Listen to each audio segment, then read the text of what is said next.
This novel was requested by Emperor Titus, leader of the Mormor Legion. I got a new skill every time. WNCH1-20 story. A mysterious godlike entity has given Ed a crazy ordeal in which he must be expelled from a party of 100 heroes in 100 different worlds in order to return to his original world, but he finally achieves the condition and is able to return to his original world. However, as a final additional condition, he is given the chance to see what happens to the worlds he has been banished from. This is where he learns a shocking fact. Alright, I'll do it. I'll go there again and be banished for good all over again.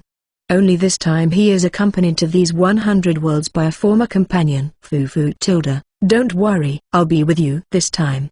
Yeah, I'm more worried.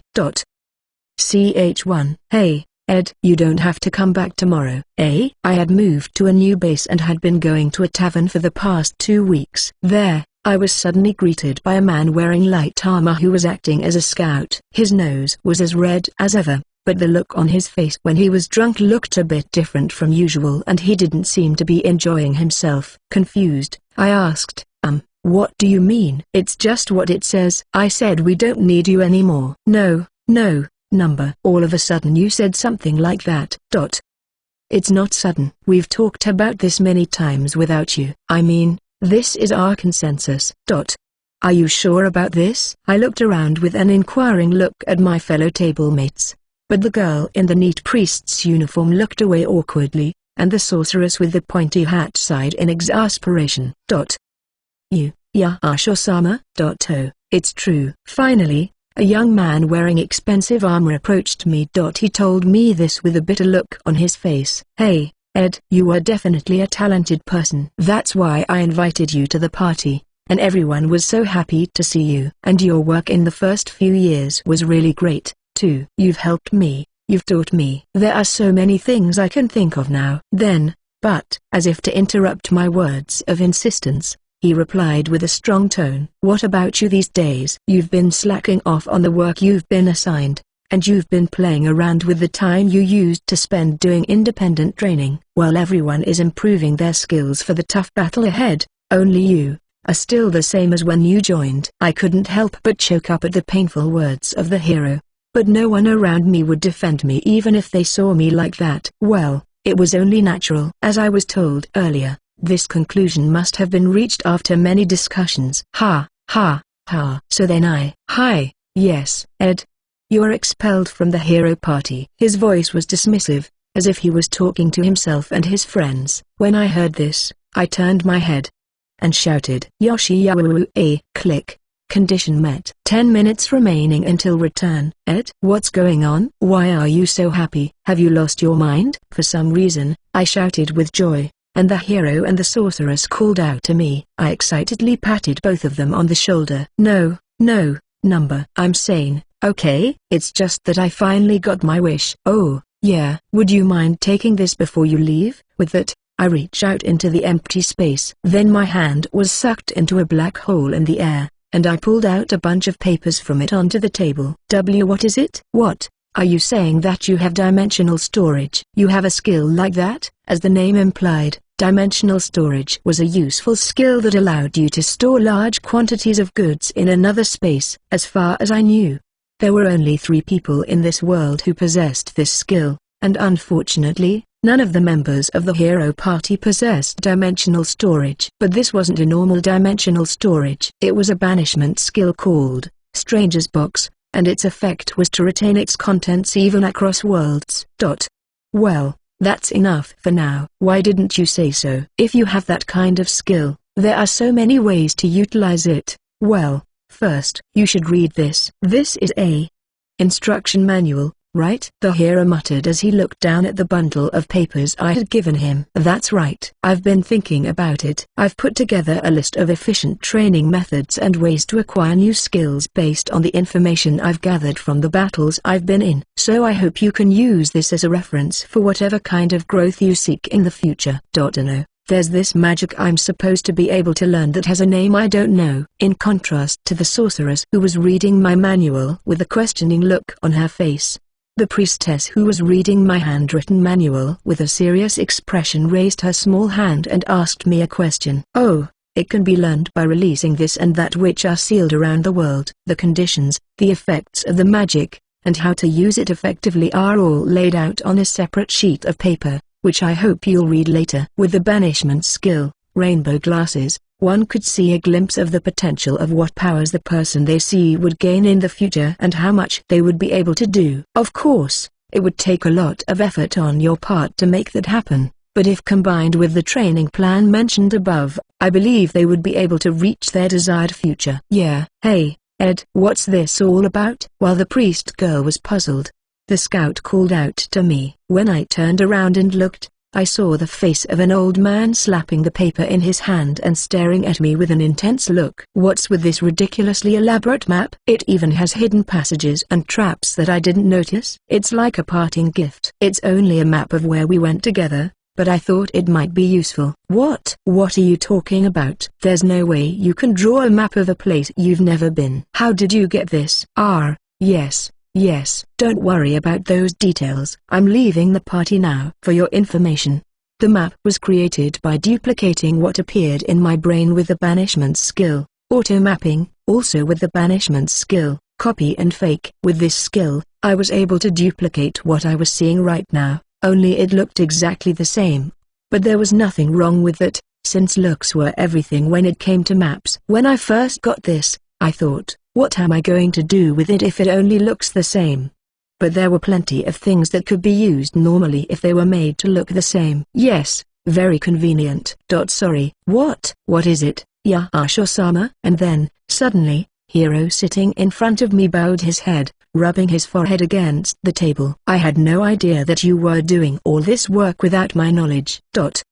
Please forgive my lack of insight. I'm sorry, Ed. This is something you accumulated by yourself without people knowing. I can't believe I denounced you for not realizing such a natural thing.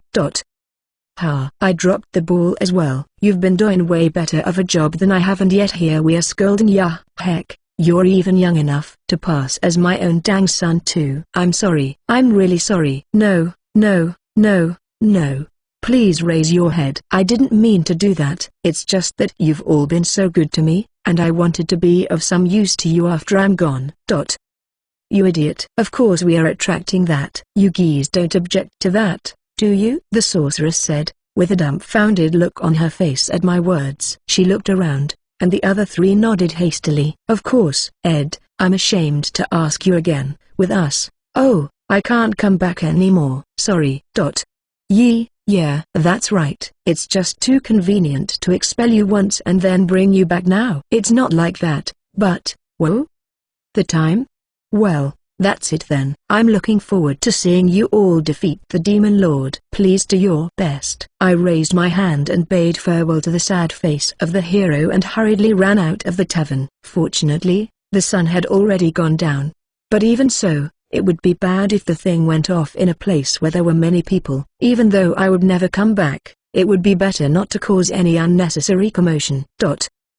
Okay, this is about as good as it gets. After turning a couple of times down a random alleyway, I finally found myself in a dark and empty place. With less than a minute to go, I thought again about what I had left behind. Okay, nothing. 3, 2, 1. World transfer is in effect. A voice that only I could hear said this, and at that moment, I finally succeeded in escaping from this world. T/N, no schedule for this one yet. I am still looking for an editor for this novel. I told it and edited as much as I could and also took help from fellows. If you notice any problem, do comment. I hope you like it. Have a good day everyone. Ch2 Pashhun. World transport complete. It's been a long time since I've been here. Having safely returned to the white world, I walked over to the table next to me. I sat down on a plain white chair that I had no idea what it was made of, and it felt nice and fluffy, gently enveloping my buttocks that were used to hard wooden chairs. 1 year this time. It took rather a long time.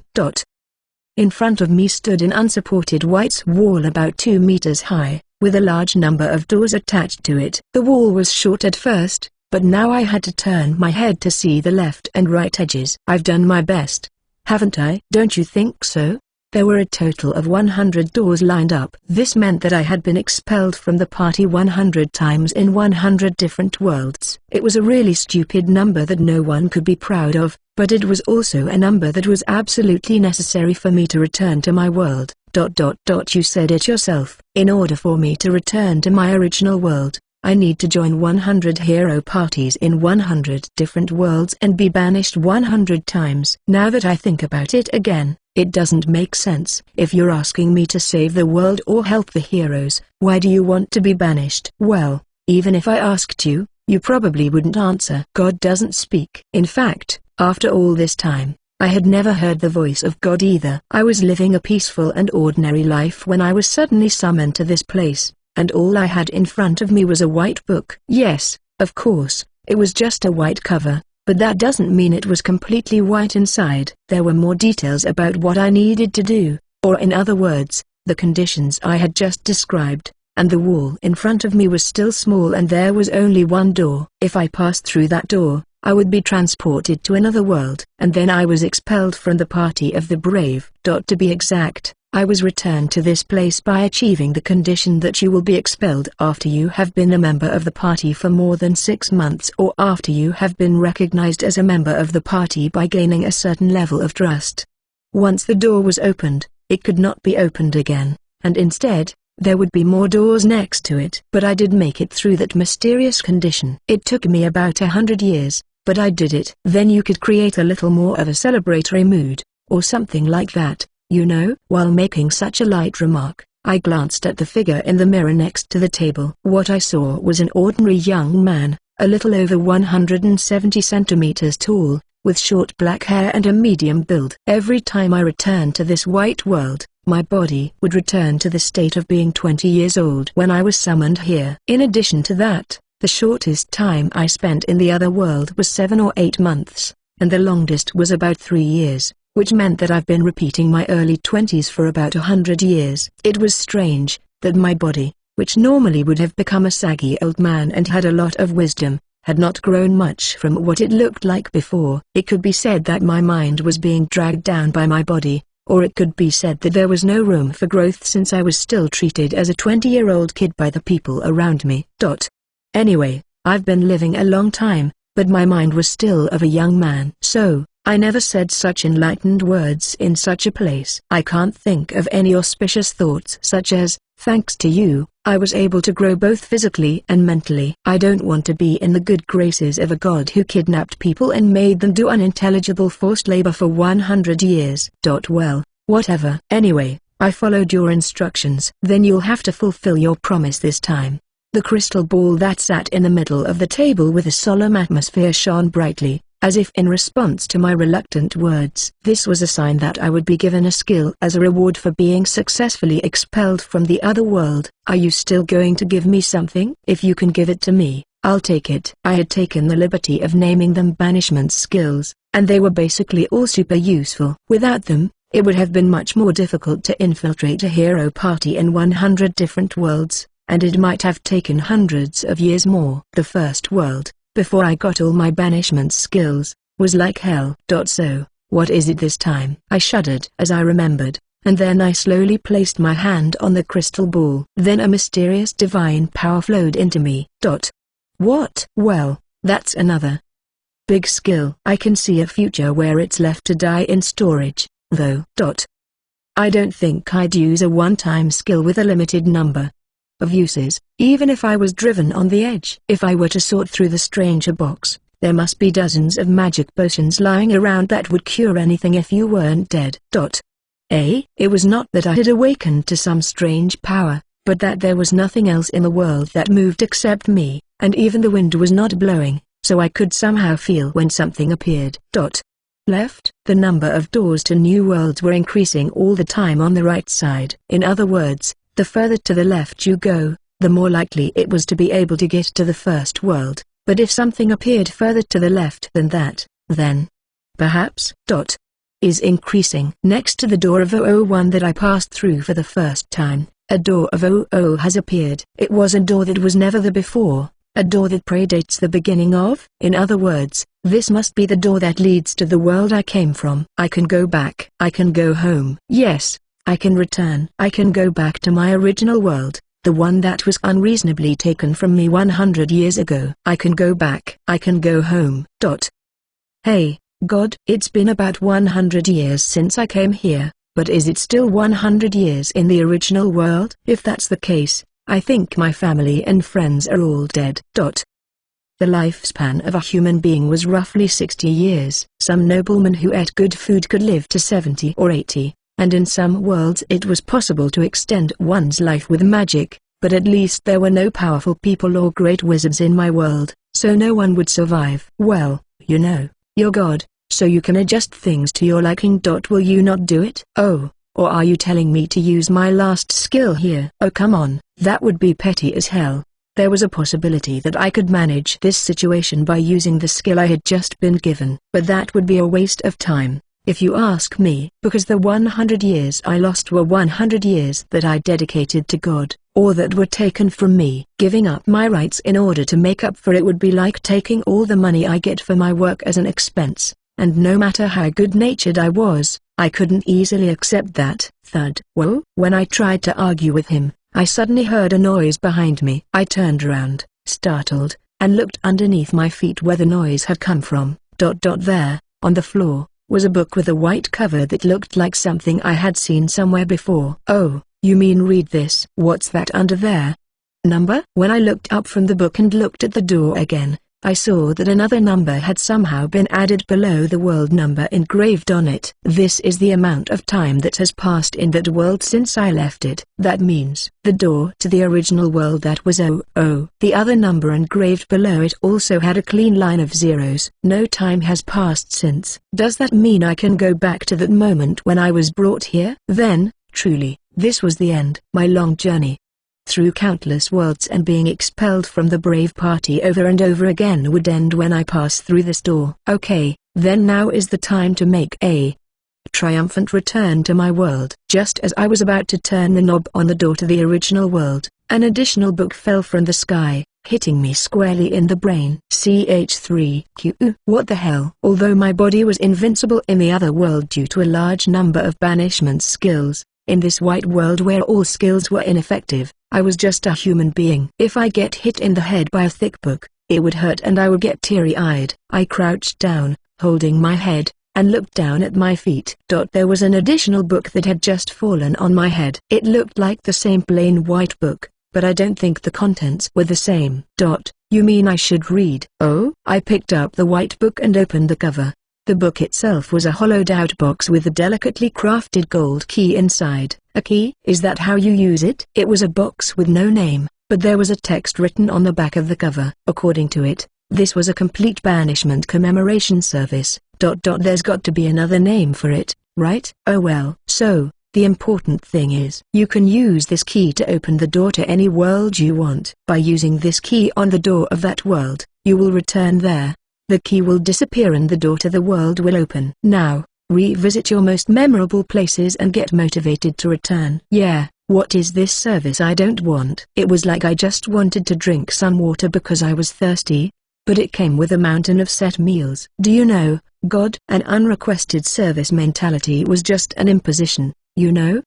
Okay. This condition can be achieved by going to the appropriate world and coming back immediately. So, what do I do? If I wanted to leave right away, I could go through any door. If that's the case, I could just open the 001 door that's right next to it. The memories that came back to my mind made me stop moving. I had a hard time. The first door, the first world. A mediocre miscellaneous mercenary. A handyman who mainly dealt with the extermination of dangerous magical beasts rather than people. I had finally reached the point where I could be called a full-fledged professional. But of course, my true ability was not that great. The first banishment skill that I received was Accidental Flagmaker, which I received for the shitty reason that I was forcefully summoned from the world I was born into, and I was able to join the party of the hero. But that only gave me a chance. I didn't have any special skills or abilities that would earn the trust of the people, so I struggled to keep up with the hero party for at least 6 months to avoid being kicked out. As a result, we ended up traveling together for a year and a half. Yeah, I did a good job. I didn't know how I was going to get back here after being expelled in the first place, so I took a lot of care to make sure I was expelled in a safe place, just in case. Well, that was ruined by an incident. In the end, I didn't stay in one world longer than that until the end.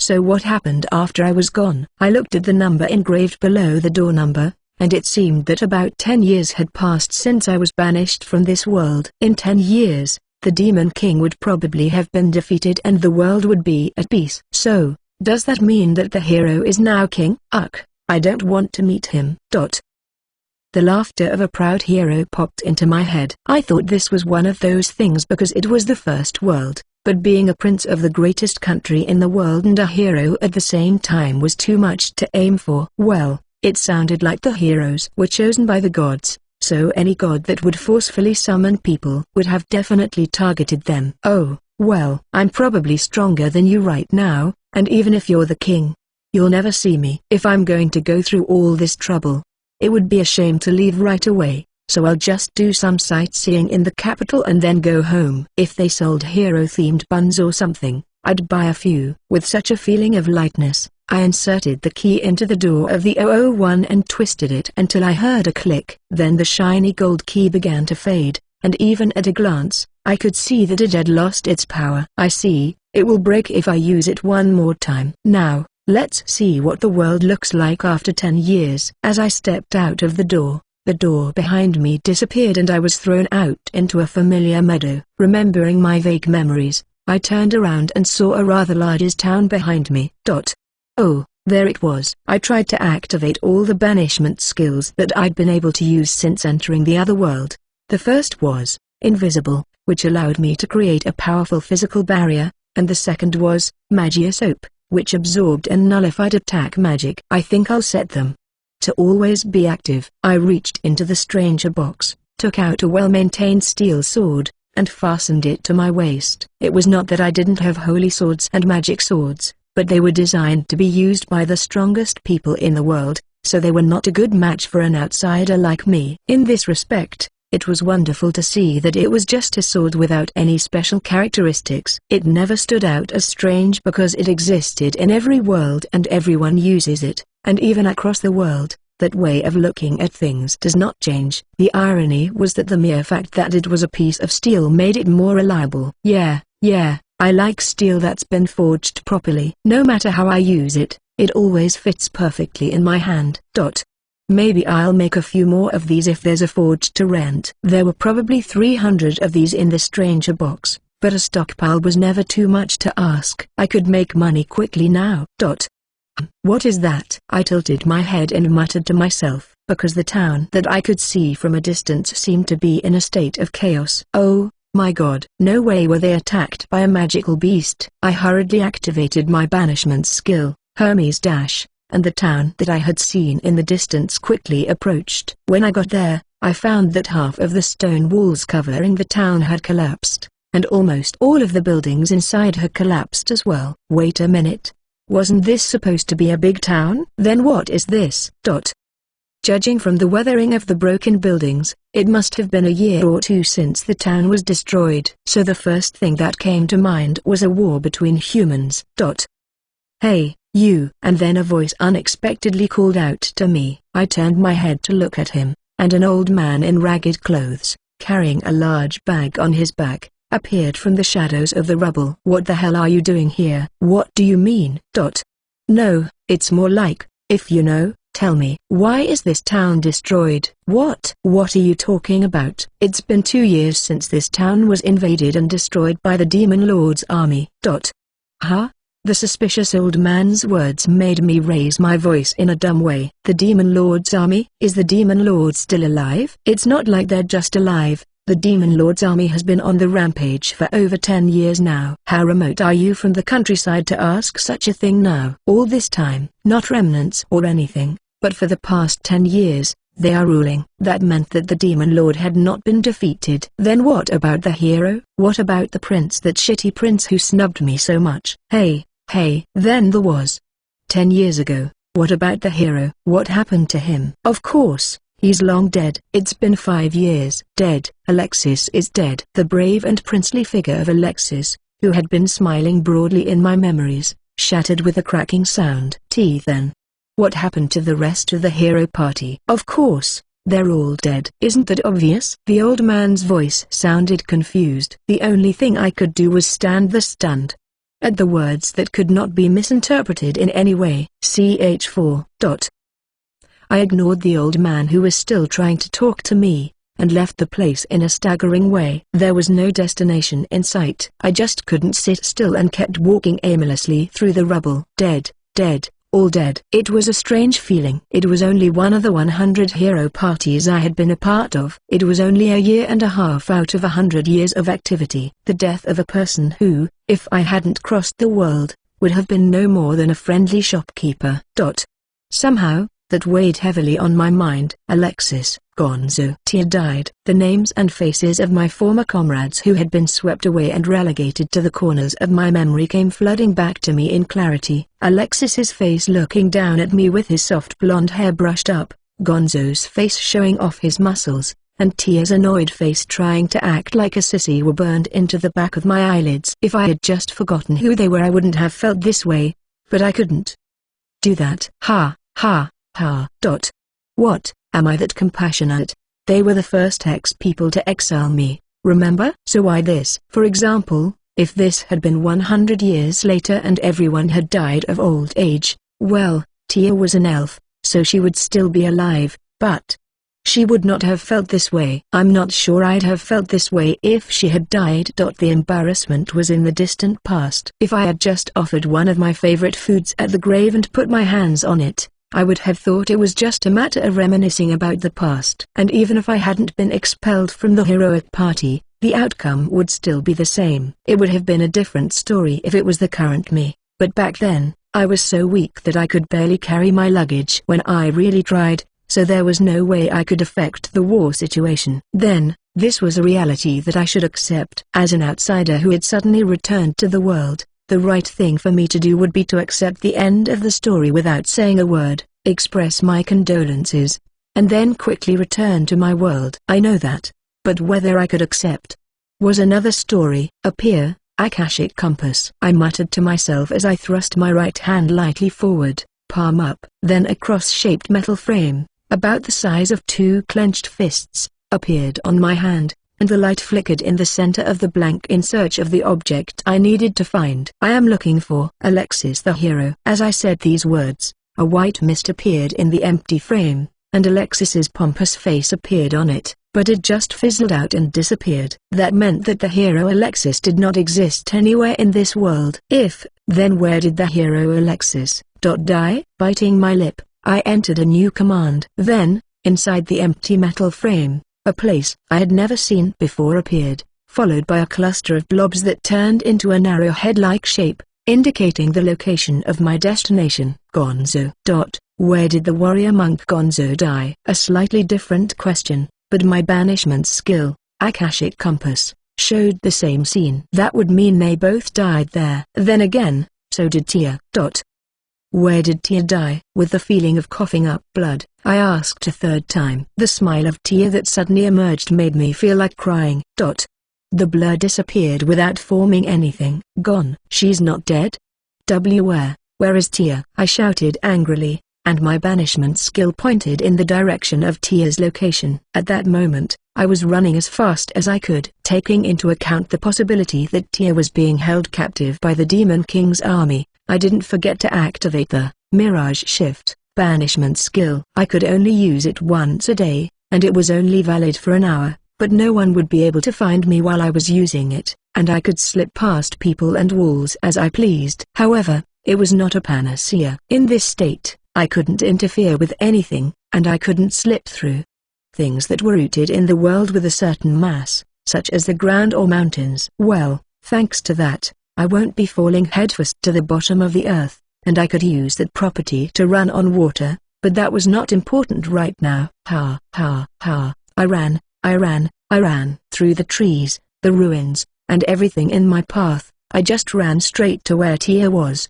I ran, faster than a warhorse, faster than a flying dragon. I ran over mountains, rivers, and valleys, and when the effective time of the mirage shift was almost up, the needle like an arrowhead finally disappeared from their Akashic compass. Of course, that didn't mean Tia was dead. It meant that I had reached my destination. Ha. Ha. Ha. Here. After catching my breath, I dispelled mirage shift. As soon as I did, the feeling of the wind and the smell of my surroundings came back, and I couldn't help but frown. At any rate, it doesn't look like the situation is as dangerous as it could be. I was in a fierce hurry to run, but what surrounded me was a deep forest, not a fort of the Demon King's army, and the place in front of me was not a cold prison, but a rather run-down but warm wooden hut. In other words, there was no need to rush at all. I mean, if I jumped into someone's house with that kind of momentum, I'd be a suspicious person. Ah, that's a problem. Did I get anything suitable? Feeling calm at once, I put my hand into the stranger box, and rifled through its contents. I knew I would need at least one souvenir if we were to meet again after 10 years. Tia was fond of sweet fruits, so something like that might be around the corner. What I pulled out of the black hole was a bright yellow citrus fruit. Actually, they were from a different world, but I didn't care about the details. I stuffed about 5 of the citrus fruits into a suitable woven basket and knocked on the door of the house after catching my breath once again. Knock. Knock. Knock.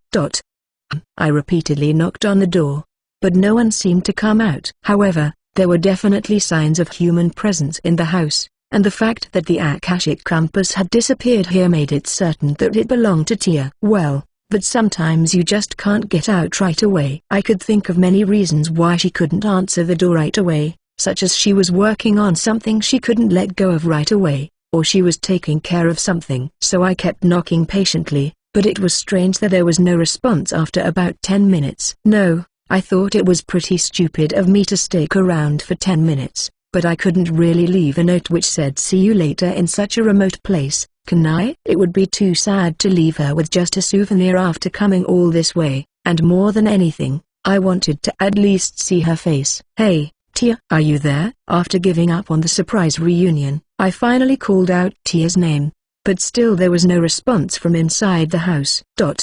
This is not a good sign, right? I'm afraid of dying alone. Okay, then this is a legitimate action. It must be. After arming myself with theories and good excuses, I gently opened the door. Fortunately or unfortunately, the door was not locked, and it opened with a squeak. The room, which showed signs of life, was empty. However, this way, stepping into someone else's house without permission, I opened the door that I thought would lead to her private room, fully prepared to get down on my knees at the barbaric act.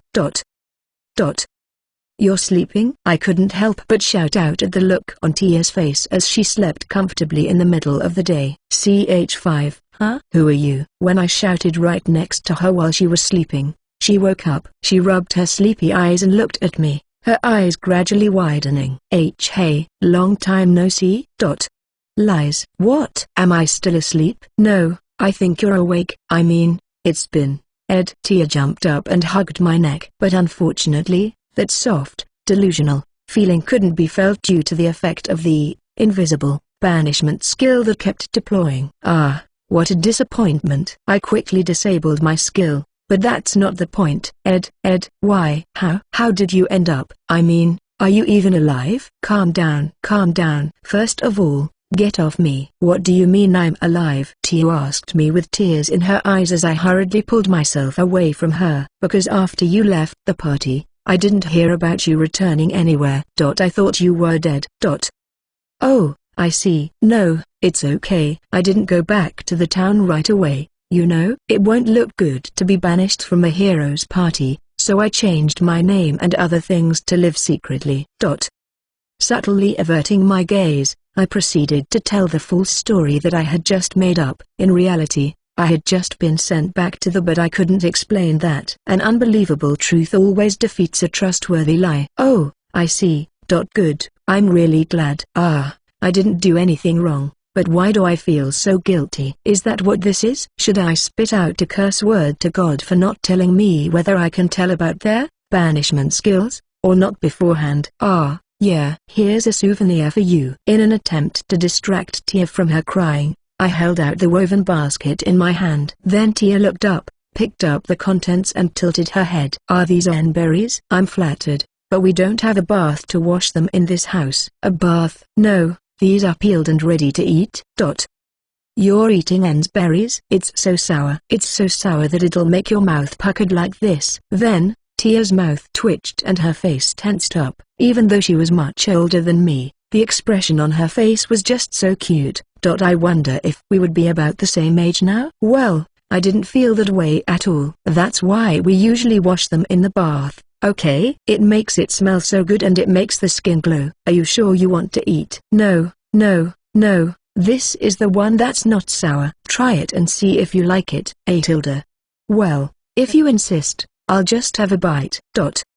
She grabbed a handful of berries from the woven basket on the side table, peeled them and put the contents in her mouth. She then chewed on it fearfully. What? What? When her face squeezed tightly, I hurriedly removed the peel off a bunch of fruit and ate it. Sure, if it got too ripe to the point where seeds formed, it would turn sour, but this should be sweet. What? It's just plain sweet. Foo-foo Tilda. Yay, you got fooled. What? Tia chuckled at my puzzled expression. The look of satisfaction on her face was indescribably hateful, but after 100 years as an adult, I would never get angry over something like this. Ha ha ha, Tia. That's a bit immature, don't you think? Even if my temples were quivering, I would not be angry. Even if someone poked me on the cheek, I was not angry. What's the matter with you? T/N, MC saying both lines. Foo-foo, I don't mind this much. I used to play with you like this all the time. Didn't I? I think I one-sidedly got being played. Really? I thought I was being cute. What the hell? You're making fun of a naive teenager. How much did I? How much what? No, it's nothing. Tia was, for lack of a better word, a very close woman. I had never had any experience with women at the time, so the repeated and casual contact with them made me inwardly perturbed. But Tia treated me like a little kid, or at best a little brother, and I tried my best to control myself so that I wouldn't misunderstand her. It was a good thing that Alexis, who was very good-looking, was with me, because I was certain that she would never fall in love with me. You haven't changed at all. You're the same woman who got me kicked out of the hero party. That's, I said sarcastically, and Tia's expression instantly clouded over. Oops, I think I'd gone back to being a kid at heart. This wasn't a mature response. No, I'm sorry. It's not that I have a grudge against Tia. It is true that at the time I was a burden for the heroes party, and the cause of the problem was partly my fault. I'm sorry. No, no, no, no, no, no. I mean, I'm sorry. It was 10 years ago, and I can't believe I'm bringing it up now. I hurriedly apologized to Tia, who had just changed her face from crying to smiling and then back to crying again. But Tia stared at me with a sad look in her eyes. Then why did you come? I thought you were here to blame me. Blame you? Why? Because I'm the only one who's still alive. I felt a tightening in my chest. The past that had come back too vividly seemed to overshadow the reality even more intensely. I don't blame you. If you say that, then I'm just as guilty as you for irresponsibly straying away from the heroes party.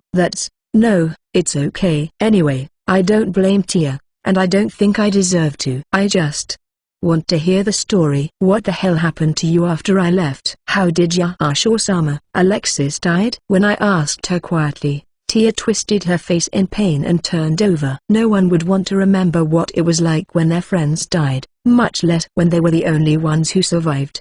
But I want to know about it. I'd been a member of the heroes party, even if only for a short time, and I had the right and duty to know about it. But is it still hard for you? You don't have to talk right now. No, number. I'll tell you now. If I don't tell you now, I'm sure I'll regret it. But it's a bit of a mess here, so can we go to the other room? I can make some tea and I'd like to change my clothes. That's right.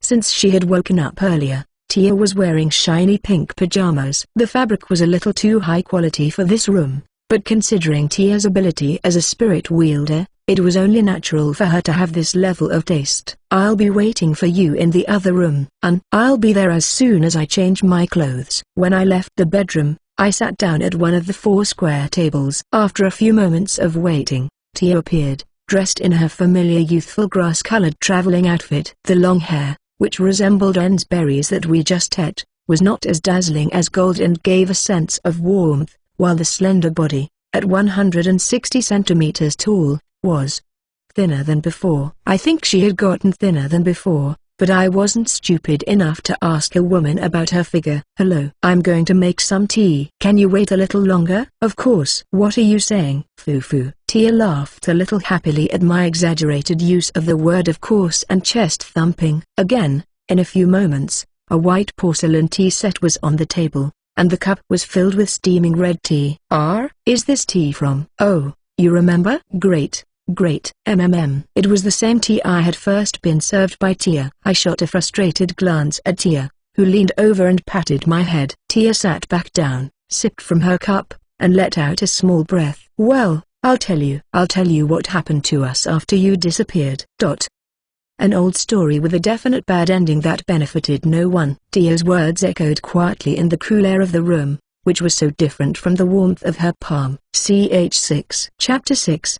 The untold story of after you left the party. We immediately tried to find a replacement for you, but that didn't work out. Huh? Why? This was the first time I'd ever heard of this. I can't believe I'm saying this, but carrying luggage is a job that can be done by anyone with a minimum of strength and stamina. If it's a party of heroes, I'm sure there will be people who want to work for free, right? You see, you left because we were near the front lines of the battle against the Demon King's army, right? Maybe that's why we had all these people who didn't really want to be baggage handlers, but wanted to battle and show off themselves. Oh, that's... The look on Tia's face reminded me of that moment, and I couldn't help but chuckle as well. I was working with Alexis and the others, but to tell the truth, I was not officially recognized as a member of the hero party. This was because while Gonzo and Tia were contributing to the battle and sharing the profits, I was a hired hand who was paid a certain amount of money to do the job. So, for example, when everyone was invited to a party of nobles or had an audience with the king, I basically stayed at the inn. I wasn't looking to make a name for myself, and I had no complaints about that, but if someone was capable of fighting on the front lines, they'd use the baggage handler as an opportunity to show what they were capable of, to show that they could do it. It was quite possible that someone may be interested in becoming a member of the hero party, if Alexis and the others wanted to do so. But what we wanted was a baggage handler, so we were troubled by people asserting themselves like that. Sometimes there were people who forced their way into the battle, and after about a month of hiring everyone, Alexis got angry and kicked them out, and after about 4 of them, I couldn't recruit any more here, so I had no choice but to retreat to a larger town and hire a professional porter. What? And that didn't work? Yes. You see, you were so desperate to do things for us. That's why we thought it was normal. One day, when we asked the porter that Alexis had hired about it, he said, "My job is to carry the luggage, not to do chores or take care of others. If you want me to do that, you should hire your own servant or maid." Alexis was so furious that he simply kicked him out. Right after I joined the party, I did everything I could think of to prevent Alexis and the others from abandoning me. Even after 6 months had passed and the conditions for leaving the world had been met, I didn't know that I would be able to return to the inn in 10 minutes if I was banished, so I worked even harder to make sure I would be banished when Alexis and the others returned to a relatively safe area near the royal capital. And I realized that I had become attached to traveling with everyone. That's why I continued to do everything I could to help everyone until the end. It was not the same as asking a paid professional to do the same thing. There was a fundamental difference between working hard for one's fellow man and providing service to one's employer for a salary. I'm sorry. It's not your fault. It's just that we misunderstood you on our own. But by the time we realized our mistake, there were no more porters who would accept our request. It was painful to hear the rumor that even though he is a hero, he is still a prince of a great country, and he may be naive and selfish. It's not like it was a total lie. I couldn't just sit in the back forever, and I was wondering what I was going to do when a man came to me and asked me to help him. He said, I can carry all the baggage and do all the chores, so please let me work with you. It was a good deal for us. So Alexis accepted it, and we worked with him to continue our adventure. But. When she had said that much, Tia's expression twisted painfully. The way she bit her thin lips tightly, I couldn't help but have a bad feeling about it. After a long time, we finally made it past the border, and there was a grassy plain on the other side of the border. There, as if waiting for us, was a huge army of the Demon King's army. But we were prepared for that. We were well prepared for it. But the porter ran away. Ran away? I couldn't understand the meaning of the words, so I asked back. Because it is, isn't it? How did he escape? You came through the demon world, didn't you? I understood the feeling of being scared by the Demon Lord's army in front of me and wanting to run away, but there was no way a porter could return alone to a place that a party of heroes had spent a long time traversing. In response to my question, Tia's expression became even more distorted. Do you know what a transfer crystal is? Yeah. You know the ones where you register a location in advance and when you break it, it moves to that location? Yes. We had prepared a number of them as a means of escape in case of emergency. But since they trigger on their own when cracked, you don't carry them around during battle, right? That's why we left them all in the hands of the porters who carried them. Yeah. No way. Yeah, that person used the transfer crystal. To be honest, I didn't know what happened when I saw him disappear in a blue light with all the restorative potions and magical tools we had prepared. Well, so what happened? As I choked on my words, Tia gave me a withered grimace. What? We couldn't do anything about it. Aside from our weapons and armor, all we had on us were a few emergency healing potions. Even so, we fought desperately, but there was nothing we could do in front of the Demon Lord's army of thousands. We quickly fled to the border of the demon world and fought for a while hiding. But in the end, the demon beasts nesting in the border of the demon world also drove us away, and we had to return to the grassland where we first left. So we were ready to die, and I thought I'd finally get some epic spirit magic, and then Alexis said. Tears spilled from Tia's eyes. Her voice trembled along with her clenched little fists. And yet she continued to speak stoutly. Alexis had only one transfer crystal. Unlike me and Gonzo, Alexis was God's chosen hero and prince, the only one who really can't be replaced, so he wanted to make sure that he was the only one who could escape in case of emergency. But yet, he used it on me. I'm a hero. How can I be so uncool as to abandon my friends and run back? I'm sorry. He shoved the transfer crystal into my hand and smashed it with the hilt of his sword just like that. I didn't have time to say anything, and Alexis' tall, pompous face was laughing. As she continued to spill out her tears, Tia let out her pent-up emotions. I couldn't even begin to guess what Tia was feeling when she said these words, as she had been with them longer than I had, and had thrown herself into a life-and-death battle.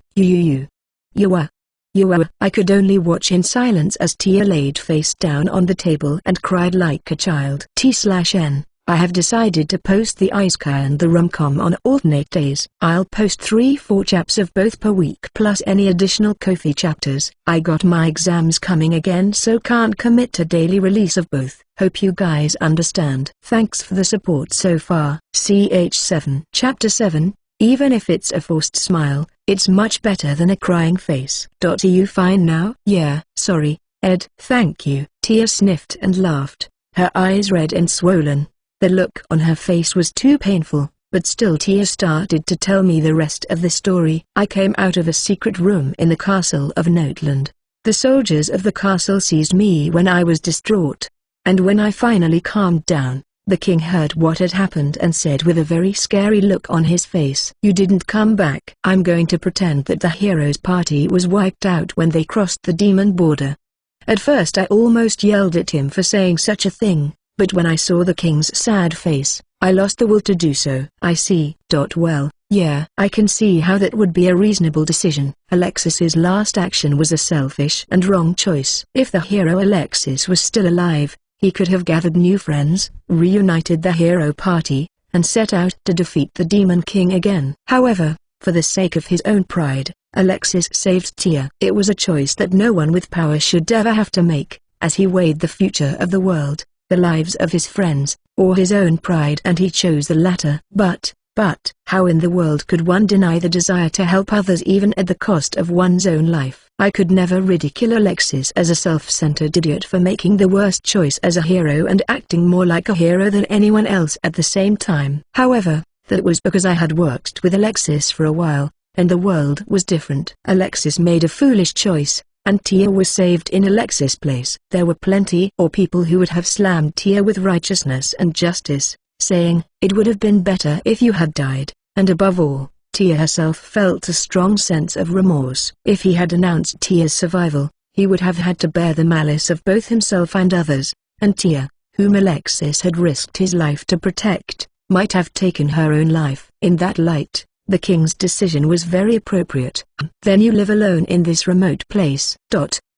"Yes, to hide my survival from the world. Especially since I'm an elf, 5 or 10 years won't change my appearance at all, so the only thing I could do was to hide myself away in a completely inhospitable place. I couldn't even participate in the 3 expeditions." "Expeditions? Huh? You don't know?" In order to rescue Alexis, the Allied nations centered on Northland sent an army to the demon realm. However, they could not break through once, and on the contrary, the battle with the Demon King's army became worse due to exhaustion of the force. "That is not the current situation." "Where were you really that you didn't know even though I knew it?" No.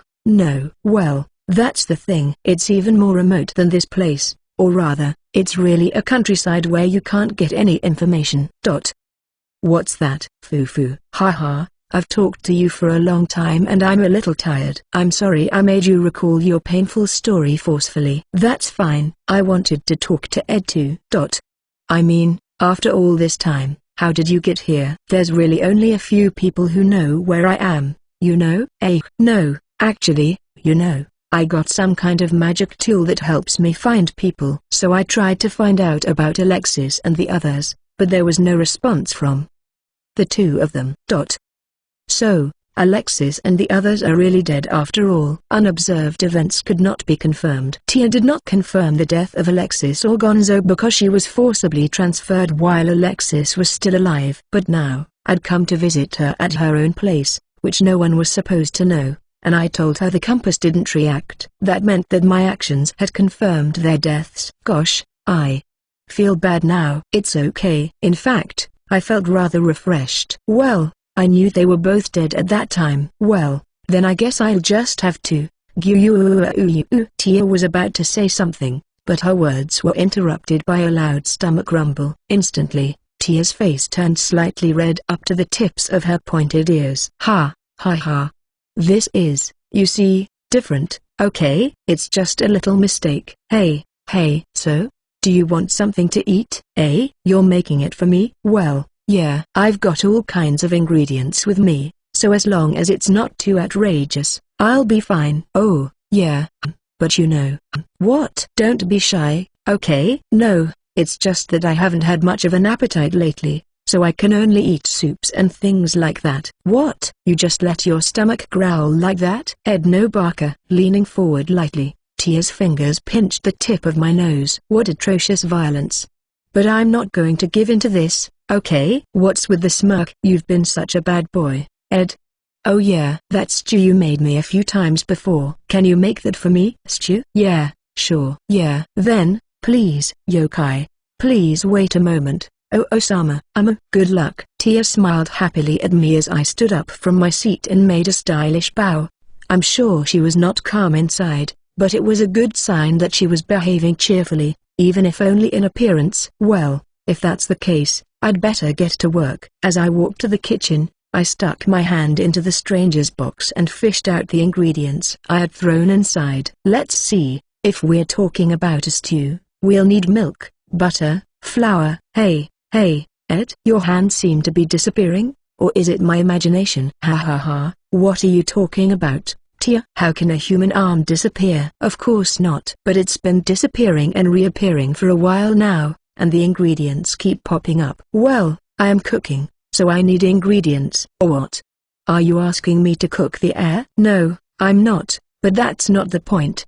Matilda. I started laughing, and I couldn't hear Tia's pouting voice from behind me. That's right. I was now a magician who was dedicated to cooking. I never thought that it would be too much trouble to explain, or that she would forget if I filled her up and gave her a nap. Now, let's take this milk out of the Magi Stocker State Preserver, which had not expired, right? There was a limit to the amount of magic that could be used to preserve the state, and it was time for a complete check. No, Mom, you don't know how many hundreds of them there are, do you? Jia-un, huh? Suddenly, I felt a vibration from outside the house, as if a large, heavy object had fallen. A moment later, the sound of a high-pitched animal cry echoed. Jia-un, what the hell? Oh, hey, Tia. I followed Tia out of the house as fast as I could and went outside too, and there she was.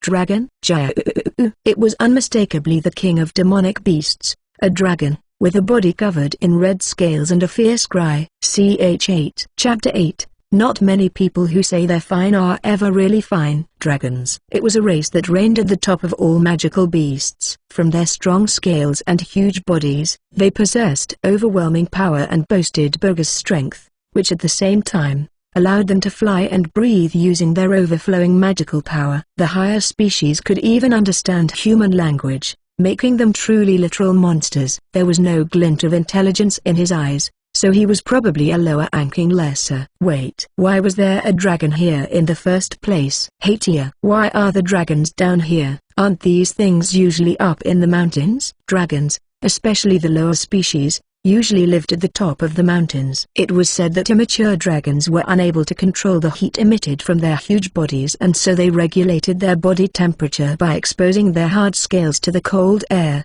which was why they never liked to come to these humid forests.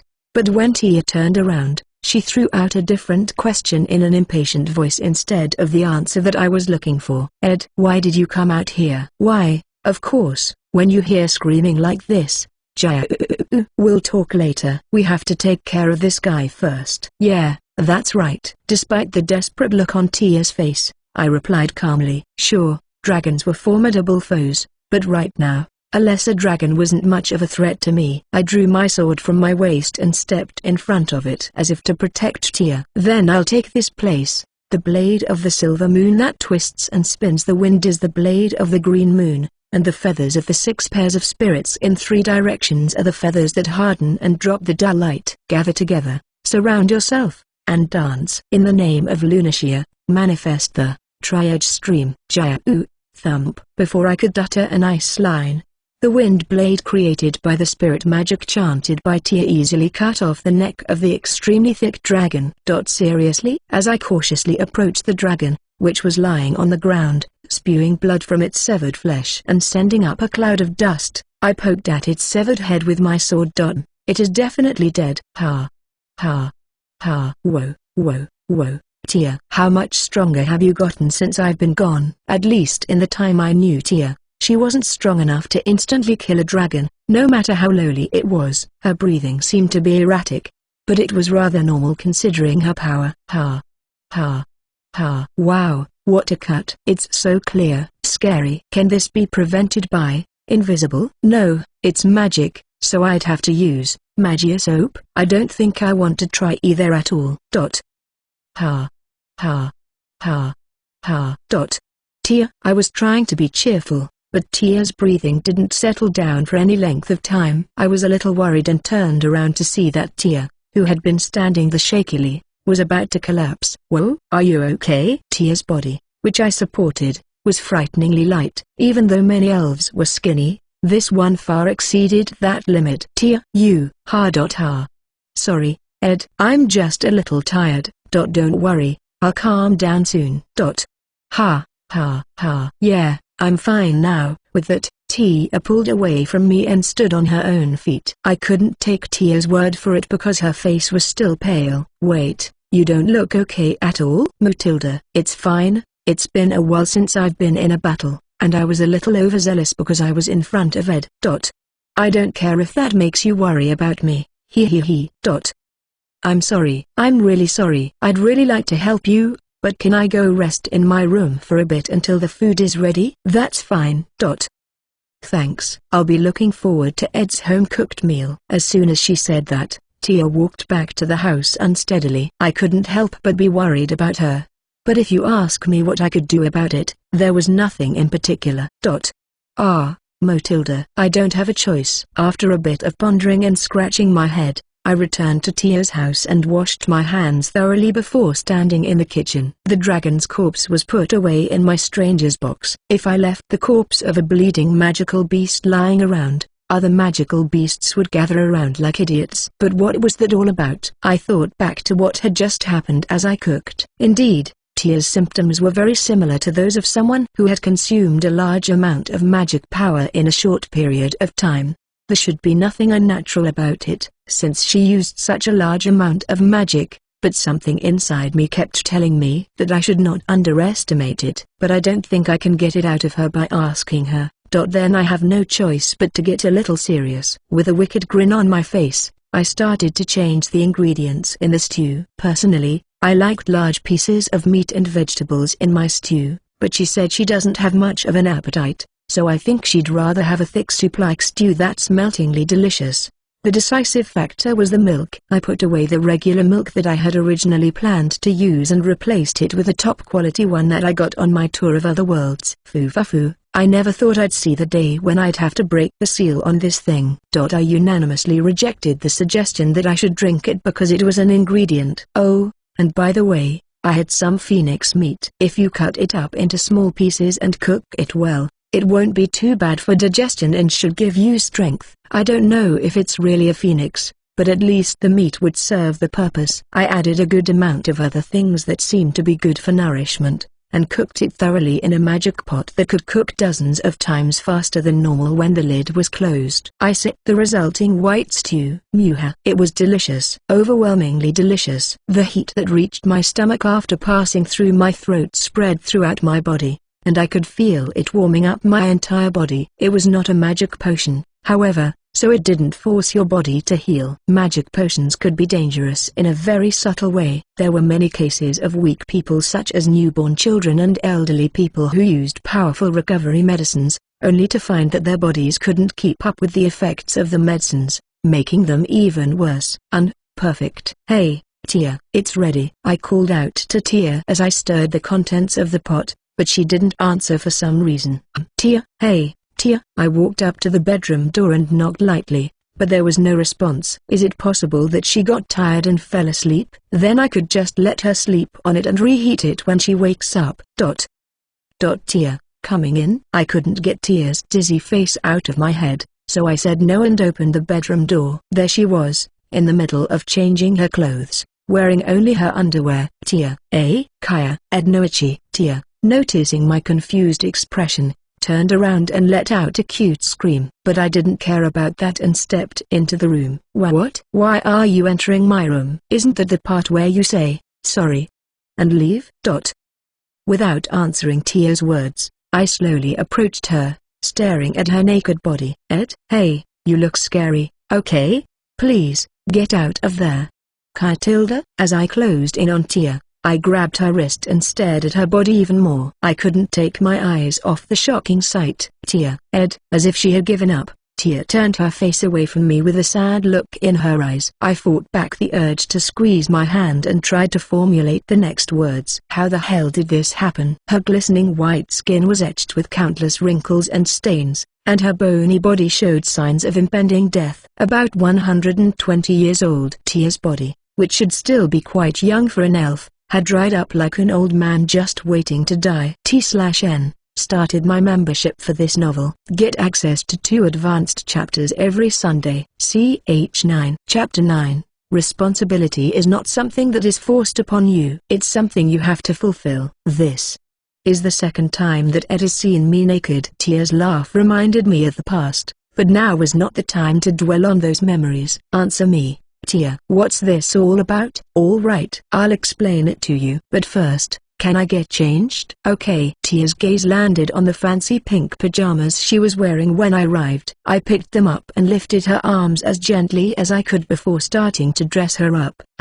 Ed? I thought I said, wait until I finish changing. That's right. Sorry. Foo-foo Tilda. That's okay. I couldn't get dressed by myself anyway. Can you just get me dressed and then put me on their bed? Okay. The face of Tia, smiling mischievously, was as young as the day we met. However, that youthfulness remained only till her neck up, and no further than the wrists and ankles, the parts that were usually visible. I wondered why she bothered changing into the clothes she wore when she was still at the hero's party. Perhaps those clothes were the least revealing of her skin. That'll do. Now, if you'll excuse me, princess. I easily picked up Tia and carried her to the bed in a princess carry. Then, I laid her down quietly and pulled the covers over her, so she wouldn't get cold. I pulled out a small chair nearby and sat down next to Tia, who was in a strangely good mood, buried up to her neck in the covers. I never thought I'd see the day when Ed would do something like this for me. 10 years goes by so fast for an elf, but 10 years for a human is different. Haha. Yeah, I guess so. The average lifespan of an elf was about 300 years. Humans, on the other hand, had a lifespan of about 70 years. The difference in the sense of their time was more than 4 times greater than ours, so there was no way to make up for the difference. So, how did your body become like this? What the hell happened to you? Didn't I just tell you? The porter escaped, and we fought like hell. When I saw Tia's face sinking after she had regained her smile, I naturally let out a weak voice. And seeing me, Tia, for some reason, brightened up her expression a bit and continued talking. That's when I used the secrets of spirit magic. It is a magic that is only passed down among elves and can only be used by elves. Using it to explosively increase the power of spirit magic, I fought the Demon Lord's army. So, you're saying that your body paid the price for using it? But that was a long time ago, wasn't it? Really? It's only been about 5 years. No, 5 years is a long time. I mean, you're still suffering from the cost of magic from 5 years ago. It's not that there's anything left. It's just that this is what happens once I pay the price. Tia cut off her words and looked troubled. However, this didn't fool me, as I continued to stare into her eyes, and eventually, she let out a small breath as if she had given up, and continued to speak. The price is your lifespan. When one mixes one's life with magic and uses spirit magic, it multiplies its power many times over. It was one of the worst guesses that came to my mind. I managed to stifle my voice that was about to yell at her, and Tia, still smiling, spoke further. I knew I'd get that look, but I had no choice, you know? If I hadn't done that, I would have been beaten and killed right there. Well, maybe it is, but... No. Wait a minute. Could it be that the magic that killed the dragon earlier was also? Yes, I used my lifespan to do it. Stop screwing around. This time, I couldn't take it anymore and yelled at her. Why did you do that? Because if I hadn't, Ed would have been in danger, you see? Me in danger? Of course. In 10 years, you'll probably have gotten a little stronger, but there's no way you can beat a dragon. At the sight of Tia's startled face, my entire body relaxed and I slumped back into my chair. Right, you're right. There was no way that I, who was banished from this world, could become strong enough to face a dragon in only a span of 10 years. Did I reduce Tia's lifespan because I was ignorant of such an obvious thing? I'm sorry. Why are you apologizing? I just wanted to help you, so you didn't do anything wrong, okay? No, it's not. Tia tilted her head curiously at my apology, which I squeezed out like I was coughing up blood. But no, that wasn't it. I could have easily defeated a dragon like that. What the hell am I doing? How pathetic do I have to be to give Tia such a hard time when she's in such a bad state? I'm sorry. In case you're wondering, it wasn't the magic that made me this way earlier, okay? It's been like this for a long time. But it's fine. I don't care. Just the fact that you got here in time is enough for me. Just in time. Yes, I got to see Ed again while I was still alive. Tia's hand slowly reached out to my cheek as I trembled, desperately trying to hold back my tears. The feeling of her hand was so gentle, but cold. I can tell. I know it's almost time and I'm going to be with Alexis and the others soon. That, in itself, doesn't scare me. People live and will eventually die. It's a natural part of life. However, there was something that bothered me. If, by any chance, Alexis and the others were alive and still waiting for my help. I couldn't just die quietly and use these pajamas to control the magic around my body to keep me alive all these years. But that's all over now. Thanks to Ed, I know that the place where Alexis and the others are waiting for me is not the Demon King's castle, and I was able to finally talk to you. Now, I have no more regrets. Don't say that. We've only just met again. Tia's hand gently stroked my hand as I screamed like a selfish child. Foo tilde. I'd love to listen to Ed if he's being selfish. But this is all I've got! Exclamation mark. Question mark. Dododozuyuyun! Exclamation mark. Interrupting Tia's words, there was another loud noise that came from outside the house. The impact was nothing compared to the previous one, and I rushed to get out. Wait. Tia, what the hell? I'm coming with you. What? What are you talking about? Tia, you need to stay here and rest. Take me with you. Tia's fingers tugged at the hem of my clothes. I could not shake her fingers, even though they were weak. I don't want to be alone. Okay. With Tia in my arms, I walked out of the house. Then, there was a huge metal giant waiting for me. So huge that I had to look up. Oh no. The adamant golem. The adamant was the hardest metal in the world. Its black and purple glow, which made it impenetrable to any attack, had the strength that simply could not be defined as hard and heavy. If such a thing took a distorted human form, it would be able to beat the dragon to death while it was humming. We're not even in the mine and it's a goddamn natural golem. It's like the dragon from earlier. What the hell is going on? I'm sorry, Ed. It's probably my fault. Tia, who was in my arms, answered, looking apologetic. In order to help me live as long as possible, I've placed magic circles around my house to gather magic power. I think that dragon from earlier was attracted to it and came here, and this golem was born from the influence of it, perhaps? No, that's crazy. If this is the kind of thing that gets attracted, you're not going to live very long. I'm usually fine because I sleep. But today, Ed came over and I have been up all day. Oh, so you were saying this was my fault, too? I understand. Yes. I'm sorry, Ed. I'm sorry I got you into this mess. I would have used up everything I had left just to get you out of here. No, you don't have to. Tia looked like she was about to cry, and I laughed lightly before lowering her body to the ground. That's right. If it was my fault, then I should take the blame. I had the power to do so now. Watch this, Tia. This is the power I've acquired since I left the Heroes Party. Now, come on, Scrap Iron. I'll banish you from this world with my own hands. The golem just silently swung its huge fist down at me as I smiled fearlessly. CH-10. A downward fist from an overwhelmingly huge body that was taller than the ceiling of Tia's house. If I took such a thing head-on, even if I were a hero, I would be flattened in one blow. What's the matter, Scrap Iron? Is this only what you've got? No matter how hard it swung its fist, he couldn't put a scratch on my body. A heavy blow that doesn't even contain a soul would be like a breeze in front of my invisible banishment skill. However, the weight difference between me and the adamant golem was several hundred to several thousand times.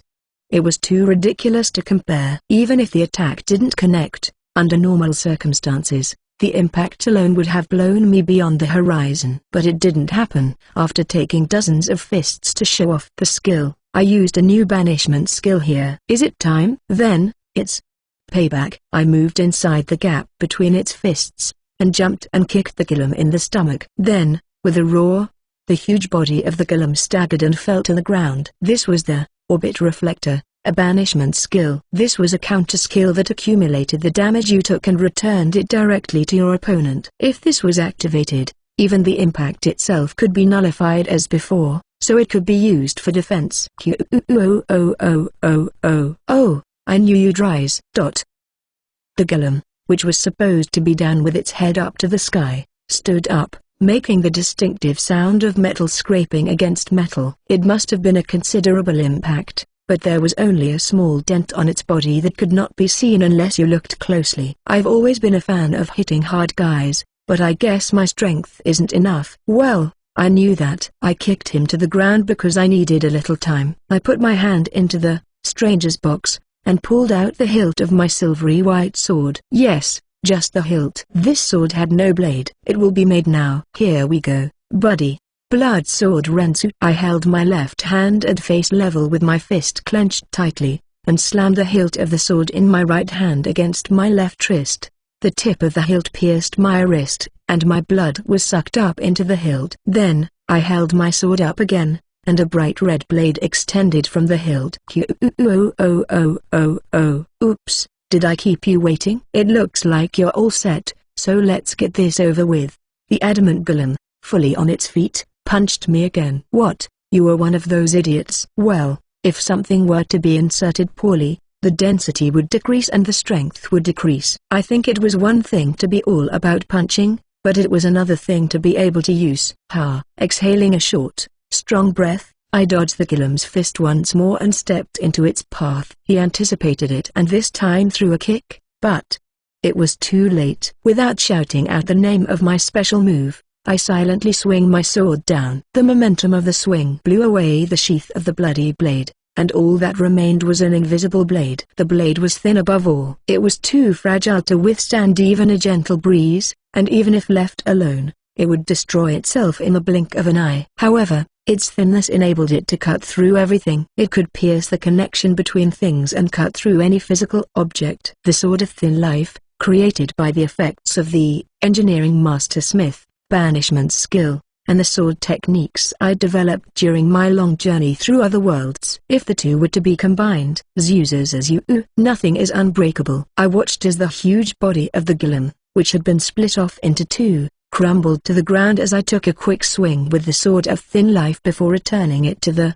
stranger's box. In addition, there was no point in swinging the hilt because the blade shattered as soon as it sliced through the golem. It's okay, it's cool. Phew. We're done, Tia.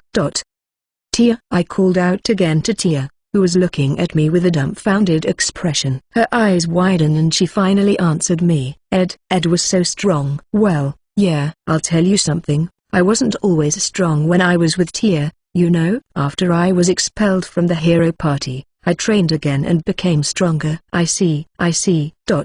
Hey, Ed? What? If you're so strong, then maybe you'll be able to. No, it's nothing. No, number. That's what I'm most worried about. What's that?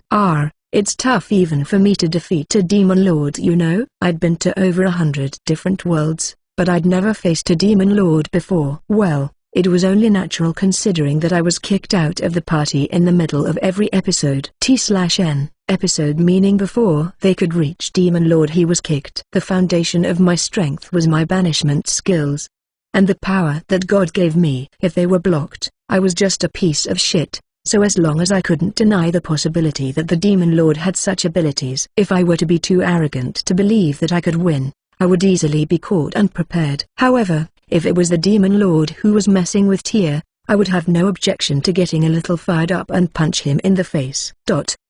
I want you to take me across the border. Yeah, I want to go to the place where I last left Alexis and the others. I want to end up there, too. Don't say last.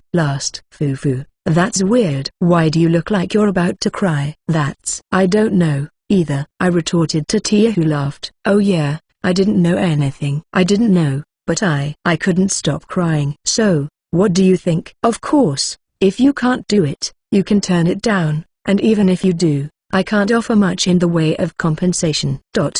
Oh, how about these pajamas I'm wearing? I'm sure they'll fetch a decent price if you sell them. I don't need that. No, I don't. I really don't want it. If the effect I'd just felt was true, then surely the pajamas Tia was wearing were worth a lot of money. But I didn't know what to do with my friends, a woman, freshly removed pajamas. But carrying it around in a stranger's box was a possibility, and if you asked me to throw it away, that would not be possible. I already had more than I could imagine. Okay? Yeah, I definitely didn't want it. Boo, that's mean! Then, no? Tia stared at me with moist, lustrous eyes. It's hard to say no to this, unlike the determined look in your eyes just now. Fine.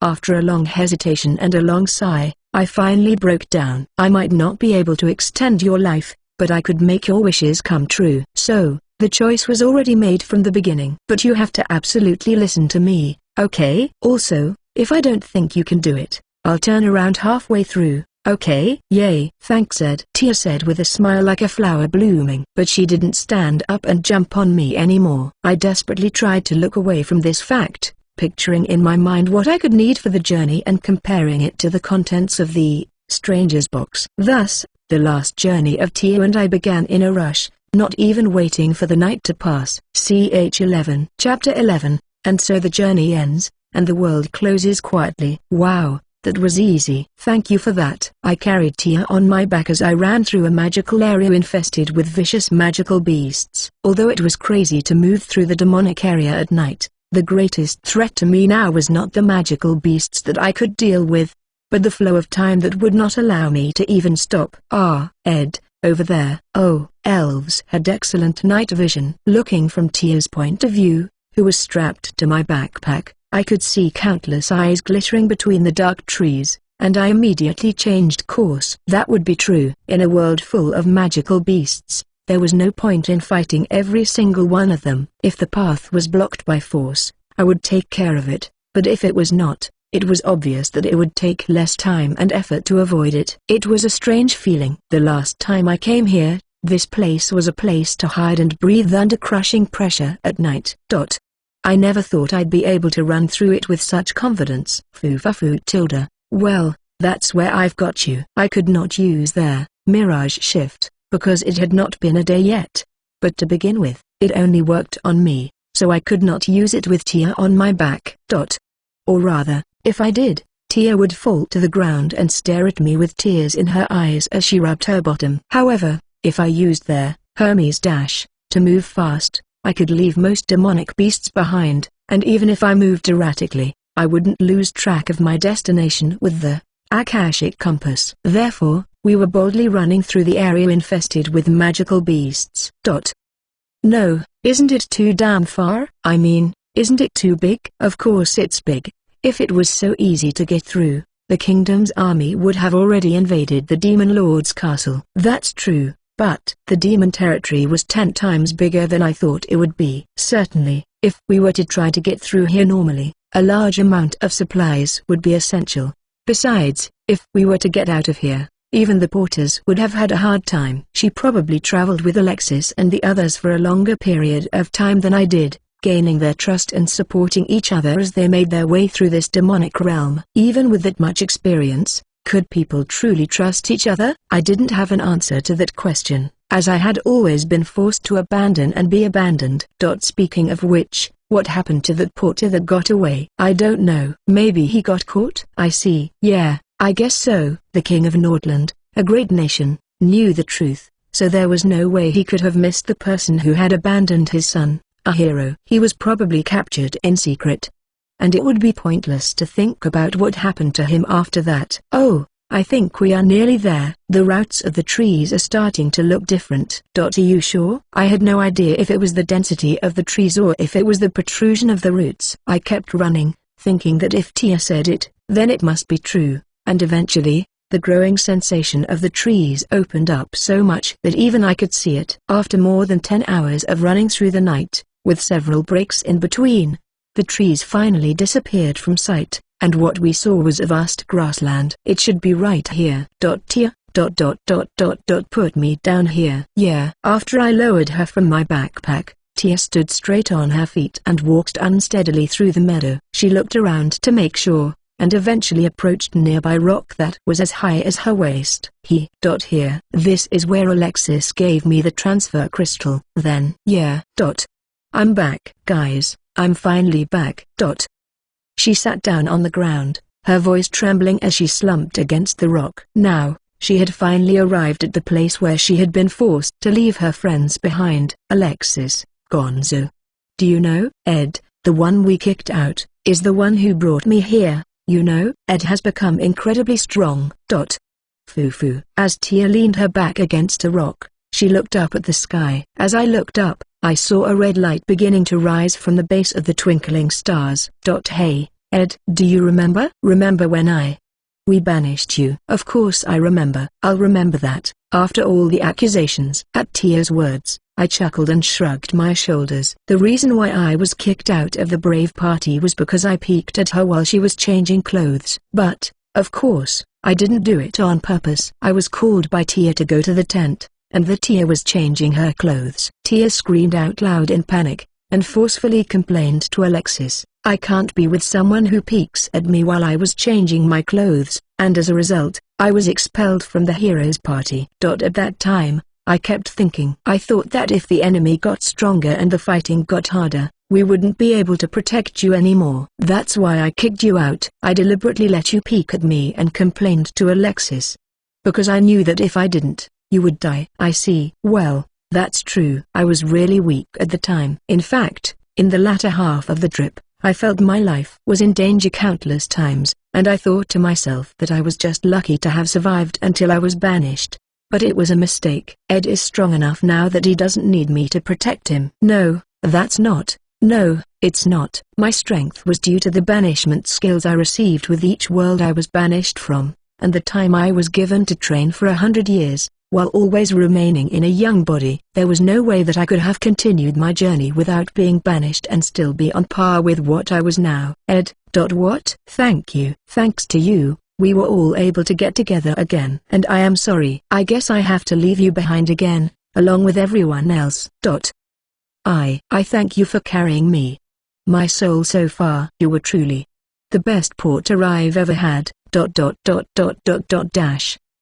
With one last small smile, Tia's eyelids slowly fall. When her eyes closed in contrast to the rising sun, that it was the true end of my adventure in this world. The story of the end that I was never supposed to know, after I was banished. Now, there was nothing more I could do. Now that I had fulfilled my duty to my former comrades, all I had to do was to use the key to return to the inn, from there to my own world, where I belonged. What kind of face should I make when I see them again after 100 years? From their point of view, it would probably be a few hours at most, so they would probably give me a strange look. It was easy to make money now. Do I give my parents a house or a farm? A glass of good wine for the idiot Taro would be enough. Maybe I should send some jewels along with a bouquet of flowers to the receptionist, Ashia-chan, who used to be the flower of the higher class. Yeah, I know. If I returned home now, I could do anything. I could slay all the strong magical beasts I want. I could become a nobleman.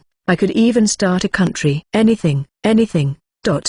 Hey, God, is this part of your calculation? Sure, I'll get in. I'll dance in the palm of your hand until there's a hole in it. As I touched Tia's still warm hand, I raised my fist to the sky. And so I used the last banishment skill I got after being banished from 100 worlds. It allowed me to make a direct appeal to the gods and make any wish come true, depending on my mood. Take it all. Unlimited. A pillar of light rose from my raised right fist. It broke through the clouds, transcended the world, and carried my wish through to God. At that moment, my consciousness sank into total darkness. T/N, MC and Tia in the illustration and drumcom will be posted. Tom. CH12. Chapter 12, the 101st Prologue. In front of my eyes, a completely white world suddenly unfolded. There was no way I could have recognized the scene, and I hurriedly looked around, revealing my stupefied expression. What is this place?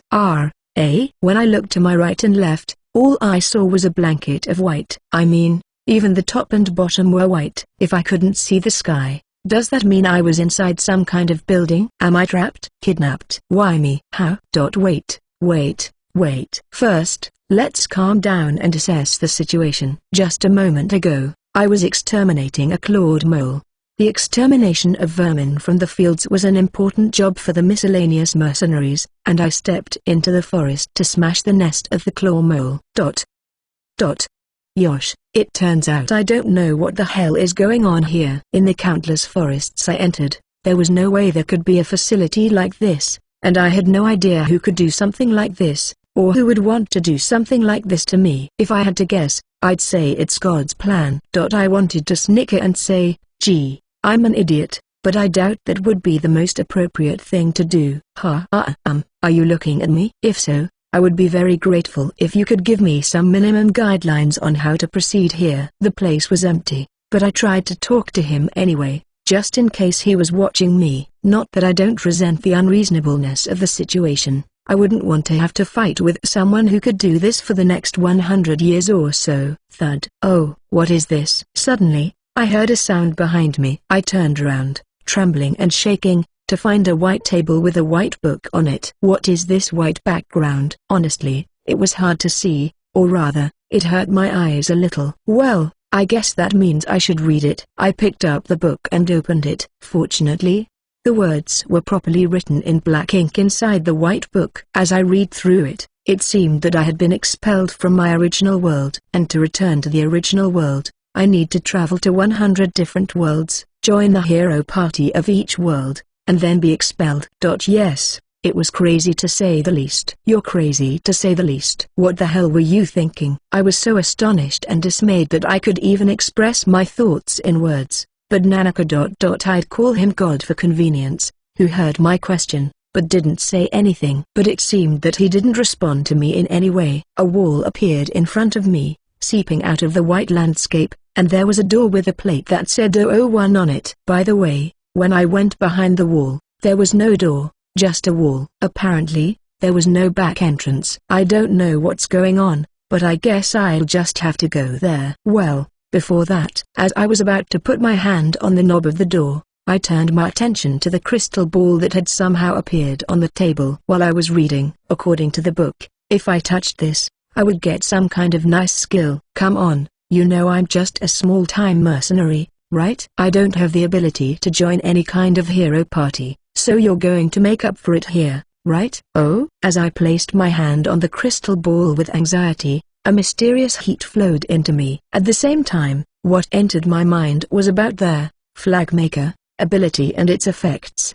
Just having it will trigger it automatically. Will I be more likely to get into trouble, whether it be good or bad? Is this how I'm supposed to enter the hero's party? Yeah, can't it be something as simple as a power that made me strong enough to be invited into the hero's party? What's with this twisted ability? Well, it would be just like a true god to ignore people's will and bring them to a place like this. Huh? Another one? Gosh. Another wave of heat flowed into me. But the intensity was nothing compared to the previous one, and my whole body was tormented by tremendous pain. It hurts. It hurts. My head is cracking. My blood is burning. I can't withstand this kind of force. I collapsed onto the white floor helplessly, screaming and sprawling in pain. I felt my throat ripped open and was dripping blood. My eyes were bloodshot to the point of popping out, and my whole body was numb and jittery as if struck by lightning.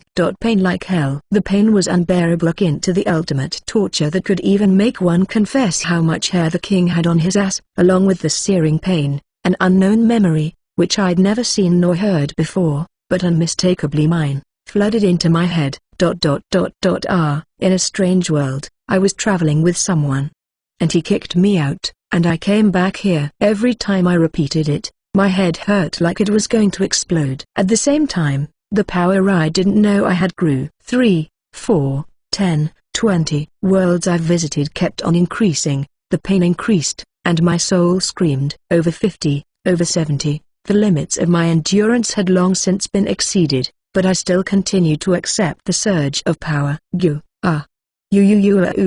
Exclamation mark.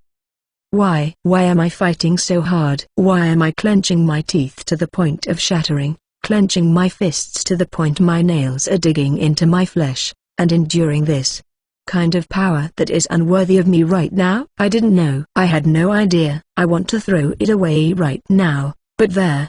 First memory that came into my mind is laughing in my face. The first memory that came into my mind laughed at my face. The good me, the one with the beautiful girl I'd never met, shouted with a smile that made me want to cry, "Don't give up. Then, we can change our past and our future." Cool. So, Jaya, I shouted one last time, loud enough for the whole world to hear. At the same time, my soul was burned out and there, I returned. Ha ha, ha. My body had used up all its strength, and I couldn't even move a finger, but my mouth naturally burst into laughter. The last banishment skill that came to my brain, one more game. Its effect was quite simple: start over from the beginning with all your memories and experiences. The ability of this banishment skill was only to transfer over, so I couldn't use it one more time, but that was fine. If I could use it all over again, I would probably be stuck in a never-ending loop and live a lousy life. Ha ah Good. After taking a deep breath, I stood up with renewed energy. I was bruised all over from my rampage, and my teeth were chipped from clenching too hard, but once I crossed the world, this level of injury would be taken care of with my banishment skill. That was why I stood in front of the door with my aching body. The walls that used to be ridiculously long were now much shorter, and the 101 doors that used to be lined up were now only one. The world of 001. The first world where Tia and her friends were. No matter whether I cry or laugh, the second time will be the last time. Then, we all must be able to laugh, or else it would be useless, right? I know I could do it now. I could turn that shitty ending into a future where we all toast each other with our stupid faces on. Yosh, here comes the second round. I'll use my strongest power to fight the demons and be expelled nicely. I grinned and opened the door, and without hesitation, I stepped into the nostalgic world for the second time. T/N. We'll be going a break till March 6th. We'll resume posting after that. Need some time to settle some things. Thank you for the support so far, DCH13. Chapter 13, It's better to regret something after you've done it than to regret not doing it. In other words, when in doubt, do it all. After passing through the door, I found myself in a nostalgic meadow. There was a familiar meadow right after I passed through the door. This was my third time in this world after all. But, before I get too emotional, I had some things I had to do. As I was checking to see if my powers had really been transferred, I couldn't help but let out a grunt. The reason was that their auto-mapping skill only showed the area around me. Oh, so knowledge doesn't get transferred along with the skills? It's probably more useful to know that I haven't been to a place yet, because I won't mistake it for having been there before. No, wait. I impatiently thrusted my hand into the stranger box. However, no matter how deep I plunged my hand into, my fingertips only grasped the empty space. No. I let out a tragic cry as I crumpled to the ground. No, indeed. Memories and experiences didn't include goods. If so, it was only natural that the contents of the stranger box, which for the most part would be still unusable, would be empty. But the sense of loss was immeasurable. Damn, I was so proud of my collection too. With a heavy sigh, I started walking towards the town as planned. Unlike the first time, however, I walked up to the red dot that appeared in auto-mapping, and pulled out my sword, which I've had on my hip since my original world, and quickly hunted the horned rabbit. I guess I'll be able to pay the town tax now. I can sell the meat if I dismantle it. But that's okay. The price of horned rabbit meat was negligible compared to the amount of effort required. Also, I already knew that there was no point in making a few pennies here. After that, I continued walking down the street and soon reached the first town where I first met Alexis and the others. I gave the guard at the entrance a rabbit instead of an entry tax, and passed through the gate without any problems. Now, all I needed to do was wait for Alexis and the others to arrive here. What should I do? As I walked through the lively streets of the city, I was quietly lost in thought. The question, of course, was whether the reunion with Alexis and the others would be the same as the first time. The first time I met Alexis, I was scurrying around the streets of a different world that I had never been to before. I bumped into him, and he said, "How dare a commoner like you bump into me, a hero?" When I heard Alexis say that, I thought, he's the hero. If I miss this opportunity, I may never see him again. I clung desperately to his leg. After some persuasion, Alexis finally hired me as a porter. If I did the same thing this time, I should be able to join the hero party as a porter in the same way. But that won't work. Even if I became a member of the group from such a lowly position, I would not be able to gain enough power to influence the future of Alexis and the others. Then, I'd need to promote myself. The problem is how. One was to promote myself as a porter, which was something Alexis and his team were lacking right now. I had the stranger box, and that made my talent as a porter unparalleled and overwhelming in this world. If I demonstrated this, it would be possible for me to join the heroes' party without licking their boots and flattering them. On the other hand, a porter was only a porter. Alexis was not a fan of the attitude that overstepped his boundaries. If I insisted, "Actually, I can fight," there was a risk that I would simply be disliked before I could show my abilities. I would be expelled from the heroes' party before the designated time. Or rather, I would be expelled right away. Tia told me that the porter they hired after I left did that and got fired for it. If I am looking for stability and to extend my stay, I guess I'll go this way. I looked at the stalls giving off a nice smell and slightly regretted that I should have hunted down one more horned rabbit to make some change. My mind wandered to another possibility. Another possibility was to sell myself as a swordsman. Losing their sword-thin life was quite a blow, but it didn't mean that my sword skills, which I had trained for 100 years, diminished. Previously, I was like, I don't know what it is, but anyway, it's insanely strong. The strength of Alexis, which I had only understood as the best of the best, should now be enough to match me. But it was not only a good thing here, either. Alexis and his party were not recruiting combatants, so no matter how good I was, there was a chance I would not be invited to join the party. As far as I knew, or rather until the very end, Alexis didn't seem to gain any more friends, so I could foresee that this route would lead to the worst possible outcome, where no matter how much I tried, I couldn't become one of them before I was banished. Which should I choose, a porter or a swordsman? I stopped at a corner of the main street and continued to ponder. Unlike the first time around, I was not stranded at the entrance gate, so I still had some time to spare, but that didn't mean I could think for hours. Once I made my choice, it was difficult to change my mind. If I made a strong impression at the beginning, that image would stick with them no matter what I did afterwards. So I could only be either a porter who could fight quite well or a swordsman who could carry a rather large amount of luggage. Ah, I see. The thoughts that I had been mulling over in my head were all jumbled up and eventually came together to form into one thought. I see, so that's how it works. Then, look, isn't that the hero Alexis? Oh, my god, yes. So cool.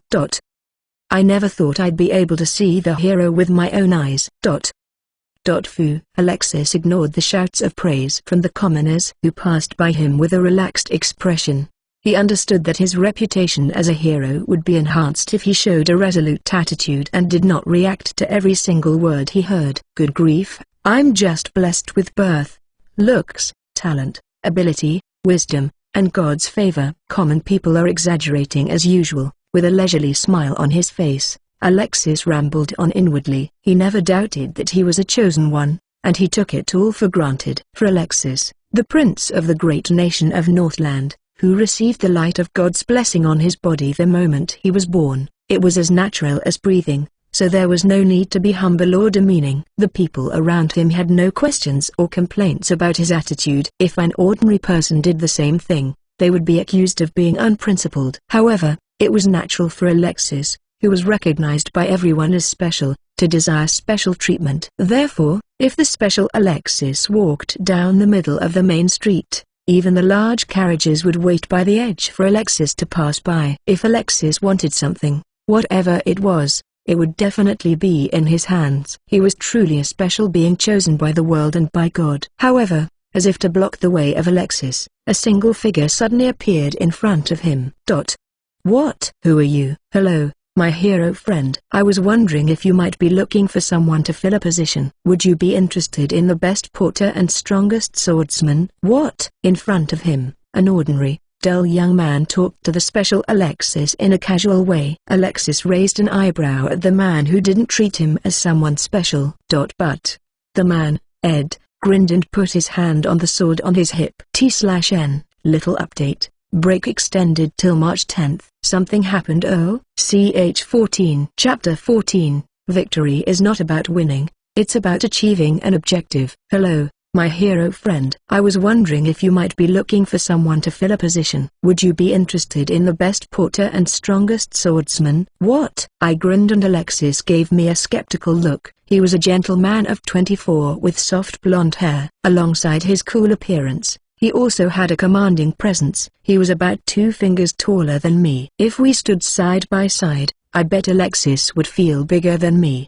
Just him being there was enough to overwhelm others.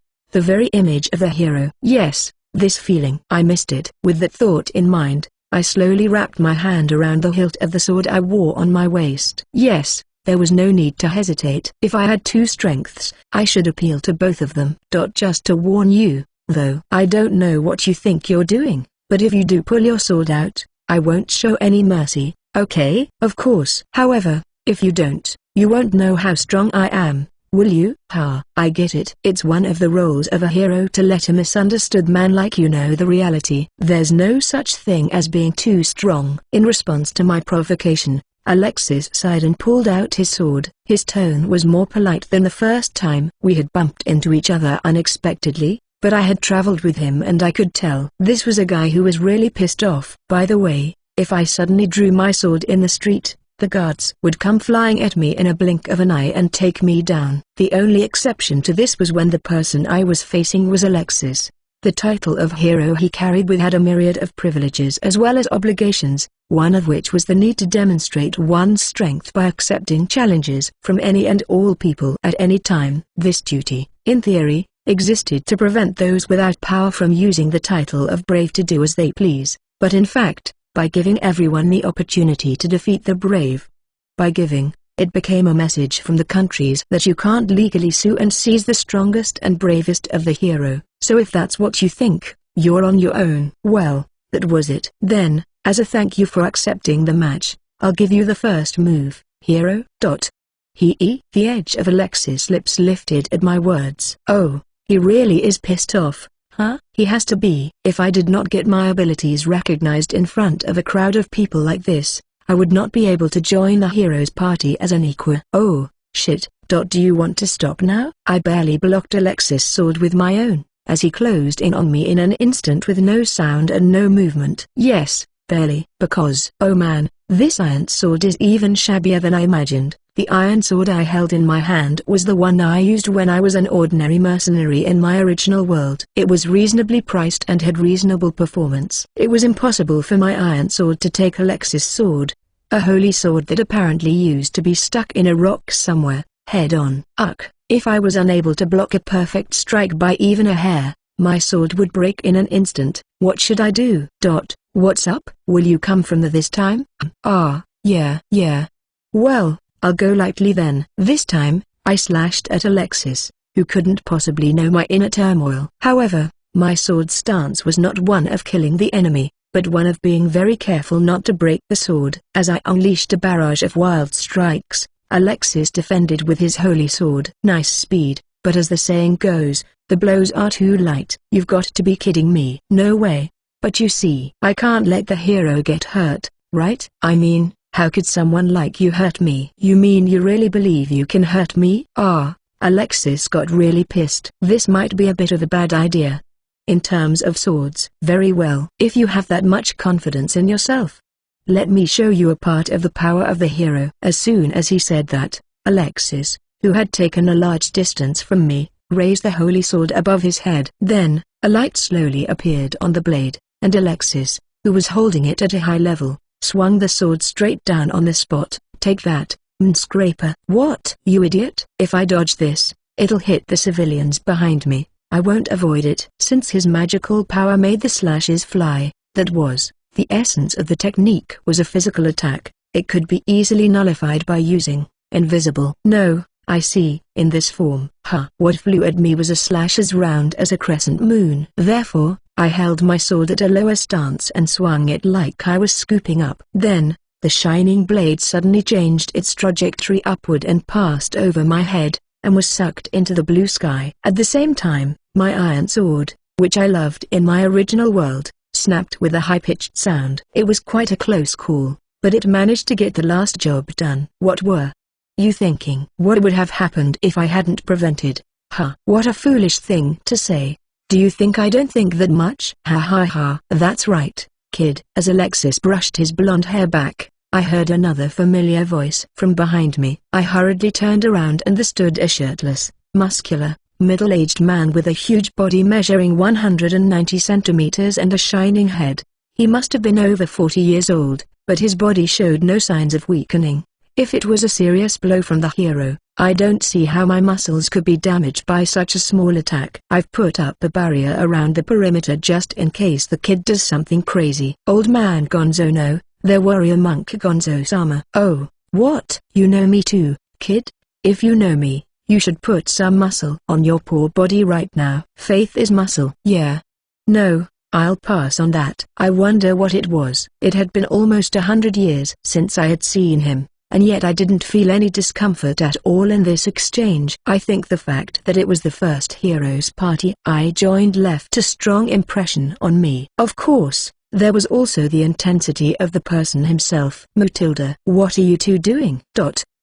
It was the third new voice I heard. My body involuntarily stiffened at the words of my last companion, who I hadn't seen in 100 years and a day. She had a petite body of about 160 centimeters and sunny yellow hair that was slightly redder than Alexis' blonde hair. Her jade-green eyes were filled with the curiosity of life, and just staring into them made my chest tighten as if it would burst. Alexis, I was wondering why you didn't come back. What are you doing here? Matilda, look what you got to say. As usual, I'm just giving the common people who don't know their place a little taste of my awesomeness. What's little? You even used the power of the holy sword. Hey, you, are you okay? Alexis shrugged his shoulders as he sheathed his holy sword, and Tia replied in a stunned voice before approaching me. That worried look in the corner of her eyes was a face I had seen countless times during the adventure that began and ended here. Tia, what? How do you know my name? Do I know you by any chance? I couldn't help but call out her name, and Tia tilted her head in confusion. Even though it was the second time for me, it was the first time for Tia. I hurriedly came up with a good excuse. No, that's... The friends and the party members of the Heroes Party are admired by everyone. I mean, I know the names at least. Ah, I see. That's right. It's not like I'm keeping my name a secret. Well, let me introduce myself again. I'm Lunacia, a spirit magic user who's on a journey with Alexis to defeat the Demon Lord. Nice to meet you. Yes. I'm Ed, a traveling swordsman and porter. So, you're Ed. Nice to meet you, Ed. Aside from being a swordsman, you're also a porter? I shook hands with Tia, which she held out to me with her face tilted in a cute way. When my fingers intertwined with her slender fingers, I could feel a definite warmth in my palm. She's alive. Tia is alive and smiling. Wait. Why are you crying? I placed my hand on my cheek as Tia's eyes widened in shock. Evidently, I had been crying without knowing it. No, this is... See, I didn't expect the member of the Heroes Party to call me by my name, and I was so happy that I burst into tears. That's it? What should I do? What am I supposed to do? Haha, I'm sure it will stop soon, don't worry about it. Oh, but, yes. If you want. What? Could you say my name one more time, please? Name? Okay, Ed. Yes. Fufu, you are funny, Ed. Tia smiled innocently at me, and I smiled back as best I could while tears distorted my vision. Ch15. Futilda. I'm sorry for that. I've calmed down now. Oh, great. So, what were you and Alexis doing? You weren't really having a fight, were you? Alexis's protesting voice came from behind her. I wouldn't get into a fight with this guy. But she didn't intend to respond to it. It was a very wise decision. Yes. In fact, I was wondering if I could be included in the Heroes Party that I've been longing for, so I asked the hero to check my abilities. Is that so? It's true that if you can match Alexis, you're strong. But we're not really worried about the strength of our party. Tia creased her brow and replied to my words. That reaction was to be expected. I didn't panic and continued with my words. You are right. But that's okay. I have a feeling that Ed and I will get along just fine. Porter. What? Hey, Alexis. Can I have Ed as a friend? T/N. You know guys, I am liking Tia. What? What kind of selfish thing are you saying? I've been explaining to you many times that if we add more people in our team now, we won't be able to work together and we'll become weaker. I know that, but why don't we train together? You don't mind, do you, Gonzo? Yeah? I don't mind. I don't care how weak you are now. I'll mold your body into a fine muscular one with my hands. 2 against 1. Then, I'm Ed's friend. All right. Nice to meet you, Ed. Yes. Nice to meet you. What just happened? I was thinking of various strategies to join the Heroes Party, but I realized that I had already joined the Heroes Party. Are you really sure you want to do this? I'm sure. Hey, Alexis? Puzzled, I asked, and Tia, smiling, turned around and called out to Alexis. However, It was extremely unusual for Alexis to have a bitter expression on his face, even though he was in a public place. I know there's nothing I can say to you at a time like this. I don't strongly disagree with you joining us, because you certainly seem to have a minimum level of ability. But what are we going to do about the Supplely problem? Didn't we discuss that it's time to start thinking seriously about making expeditions away from our towns and bases? I see. That's the two. Alexis' bitter words caused Tia to think about it. At this time of the year, Alexis and her team had completed most of the missions that could be accomplished in a day or a few days, and they were thinking of taking on smaller dungeons that would take a week or 10 days to complete. However, if they were to operate without supplies for that long, they would have to carry a reasonable amount of water and food, and they would need people to take care of that. Until now, each of them had been carrying their own food and water, but if they had to carry that much food and water on their own, it would interfere with the battle. See, can I carry your luggage? Then that was why I was here to step in. Or rather, I had been planning to do so from the beginning, so it was not surprising. But Alexis gave me a suspicious look at my proposal. You seem like a pretty good swordsman, but you're not going to tell me that you can carry all of our stuff and still move as well as you did just now, are you? No way. Actually, I have a useful magic tool. Here, this is it. I'd been using it since I was a miscellaneous mercenary, just like the iron sword. I put the hilt of my broken and useless science sword in the bag, pretended, but actually stored it away in their stranger box. Then, of course, the sword, which was not supposed to be in the small bag, slipped away and disappeared into another space, and Alexis and the others' eyes widened in astonishment. What? Oikun, what the hell is that? T/N forgot MC's name and called him Oikun. Oi equals hey. As you can see, it's a strange bag that can hold a lot of stuff. Despite its appearance, for some reason, if anyone other than me uses it, it seems to revert back to a normal bag, so I can't sell it or give it away. But if I use it, there's plenty of room to fill it with all the supplies in town, right? If I had explained that it was a magic bag that could be used by anyone, he would have commandeered it with his heroic authority, but if it could only be used by me, it would not only be meaningless, but he would have lost a big opportunity to carry a tremendous amount of luggage. Tilda, what are you going to do, hero? If you want this substandard cargo carrying ability, bring me into your party, though I've already joined. Wow, Ed, you have such a great magic tool. You did it, Alexis. Isn't this the solution? Gaha. That's right. Carrying heavy loads is also a good way to grow muscles, but being able to carry a large number of adamantine pieces with you so that you can train anytime, anywhere is really appealing. I'll have them brought over from home later, please, kid. Yes, as you please. Yeah, I'd never heard of it in the first round, but old man Gonzo had one of those. Sure, you could carry it because the weight of the contents became negligible, but you still needed to exercise your muscles. Okay. It certainly seems to be an extremely useful magical tool. I'll leave it to you to carry our bags. In the meantime, here's it. I caught the piece of metal with one hand as Alexis flicked it with a pang and sent it flying. Then I opened my hand and saw that there was silver. No, gold coins inside. Yeah, Asho-sama. So, go buy as many supplies as you think we'll need. You don't have to return the excess. What? But these are gold coins, right? Are you sure you didn't make a mistake? The average income of a commoner in this world was about 80 copper coins per day.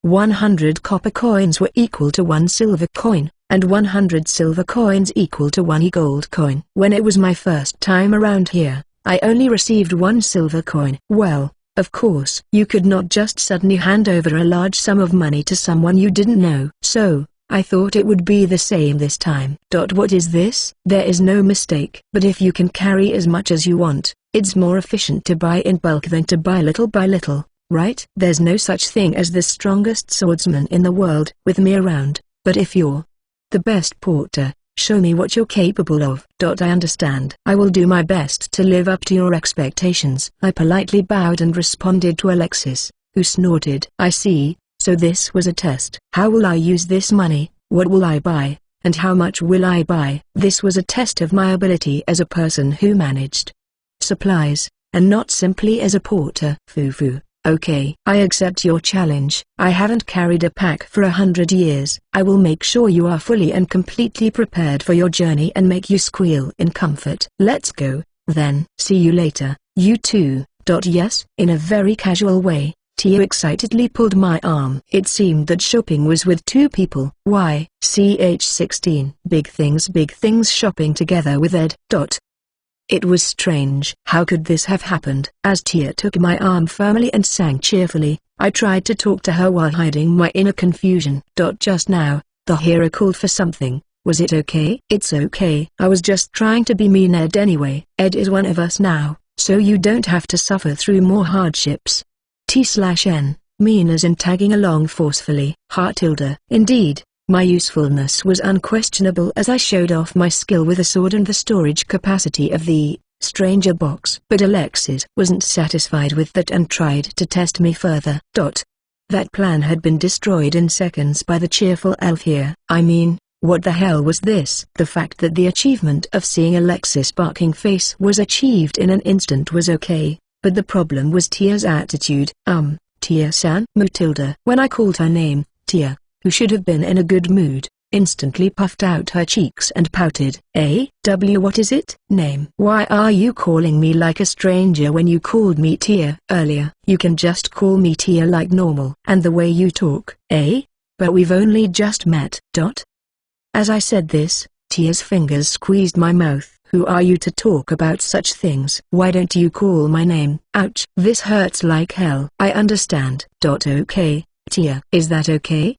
Past. Tia took her fingers away from my mouth and nodded with a big smile on her face. I knew Tia very well, and that was why I couldn't shake the feeling of discomfort. Hey, Tia, I'm going to ask you one more time. Why are you being so nice to me when we've just met? What's that? Did you think I was cold? No, it's not that. It's just that you're much more friendly than I expected. It was true that Tia was sociable and shy, but that didn't mean she was stupid enough to trust someone she had just met unconditionally. The first Tia I knew would have said, "Have a good day, good luck," and waved and cheered me on, but she would not have come with me. The discomfort was such that I suspected that even Tia had inherited her memories of the future. The memory of it gave me a burning sensation of frustration in my chest. Really? If you ask me, sure. Why? In spite of my concern, Tia tilted her head and started to wonder. Although we'd only known each other for a year and a half, if she was still acting like this, she wouldn't have inherited any memories. But then there was no explanation for her attitude. What? You know, we elves live a lot longer than you humans, right? Oh? Suddenly, Tia started to talk to me about something that didn't seem to have anything to do with me, which made me confused. The longer you live, the more things you experience and the more things you forget. In fact, I've been alive for over 100 years. And I don't know how much I've forgotten. But it's only natural that I've forgotten. Foo-foo. The small smile on Tia's face was as adorable as a young girl's. However, deep in her eyes, I could see the depth of a person who had undoubtedly lived a long life. I understood, having experienced it myself, that 100 years was a long time to live. But you know, there are some memories that you never want to forget, right? We elves carve those memories into our souls. Yeah. Of course. It's not like I'm doing anything really special, you know? I just hold it gently in my heart and burn it strongly into my mind. Like a slice of time that is cut out and preserved so that it will never fade even after hundreds of years. When I do that, strangely enough, I never forget. But if the feelings are too strong, they will remain burned into your soul even after you die and are reborn. That's why, sometimes, I feel nostalgic for sights I've never seen before or people I've never met before. When I saw Ed's face when he suddenly started crying earlier, it reminded me of a story I heard somewhere. Are the dead really reborn? I didn't have the answer to that question, but I couldn't deny it because I was a being who had memories and experiences of the far future burned into my soul. However, I had indeed met a few people who had experienced what Tia had just described. It wasn't limited to elves, but it would be foolish to point that out. I see, soul memory. I've certainly heard that story before, right? So maybe, just maybe, before I became me, I met and was friends with someone when Ed wasn't Ed, right? I don't really know myself, but... Yes. That's quite an honor. I couldn't find anything more to say to Tia's shy face. There was nothing more to say. The future that awaited us was marked with a predictive line. It had already been proven that it was possible to change that line at will. Then, there was nothing to worry about. I should do everything in my power to impose the future I wanted on this world. Come on, Ed. Forget that. Let's go shopping. I don't care how short-tempered Alexis is, but we can't keep him waiting too long, okay? Hey, can you really call a hero short-tempered? It's okay. We're the only ones who can say that. If you want, Ed, why don't you try calling Alexis by his name? I think he's going to look really funny.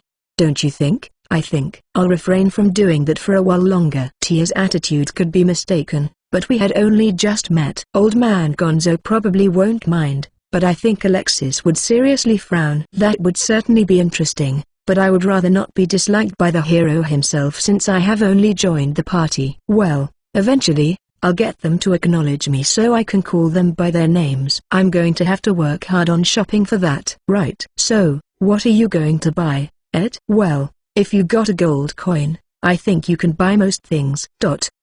Foo tilde comma. I've thought about that. I know exactly where the stores are that sell supplies. Oh, I said with a smug look on my face, and Tia gave me a small round of applause. I hadn't planned to end up being just a porter from the start, so I had a plan drawn up in my head to be able to take charge of all the supplies. Well, I didn't think I would have to carry that out on the first try, but if I had gold coins in my pocket, I could handle it. So, first, we'll turn down the street by the dried fish shop on the side of the main street, then take the third corner to the left, and it's the third store from the back, on a back street. Dried fish, on the side. Huh? What's that store? I don't know anything about it. It's a little-known place on the road. I don't know if it is because people don't know about it, or if it is because no one knows about it that there are good products lying around for cheap prices. I don't know how they manage their business, but they are somehow managing it. Wow, that sounds kind of interesting. I was going to show you around, but if that's the case, maybe I can get Ed to show me around. Leave it to me, Oju-sama. I'll take you to a nice, weird and smelly store. Nice and weird and stinky. I took Tia's hand, her long ears twitching with curiosity, like a kitten, and pulled her along. The hands I held were just as warm as they were on that day, but this time, the warmth never went away. Ch 17. Chapter 17. Why is it so much fun to answer a question about winning? I'm home. We're back. When we entered the room in the most luxurious inn in town, we were greeted by the stern face of Alexis. That would be the kind of face I'd get if he had given a test to a newcomer, but their fellow examiner ignored it and went along with the newcomer in high spirits. Welcome back, Tia. So, how did it go? Huh? What? I see. Well, I didn't expect that kind of thing from you from the start, so it's okay. Matilda.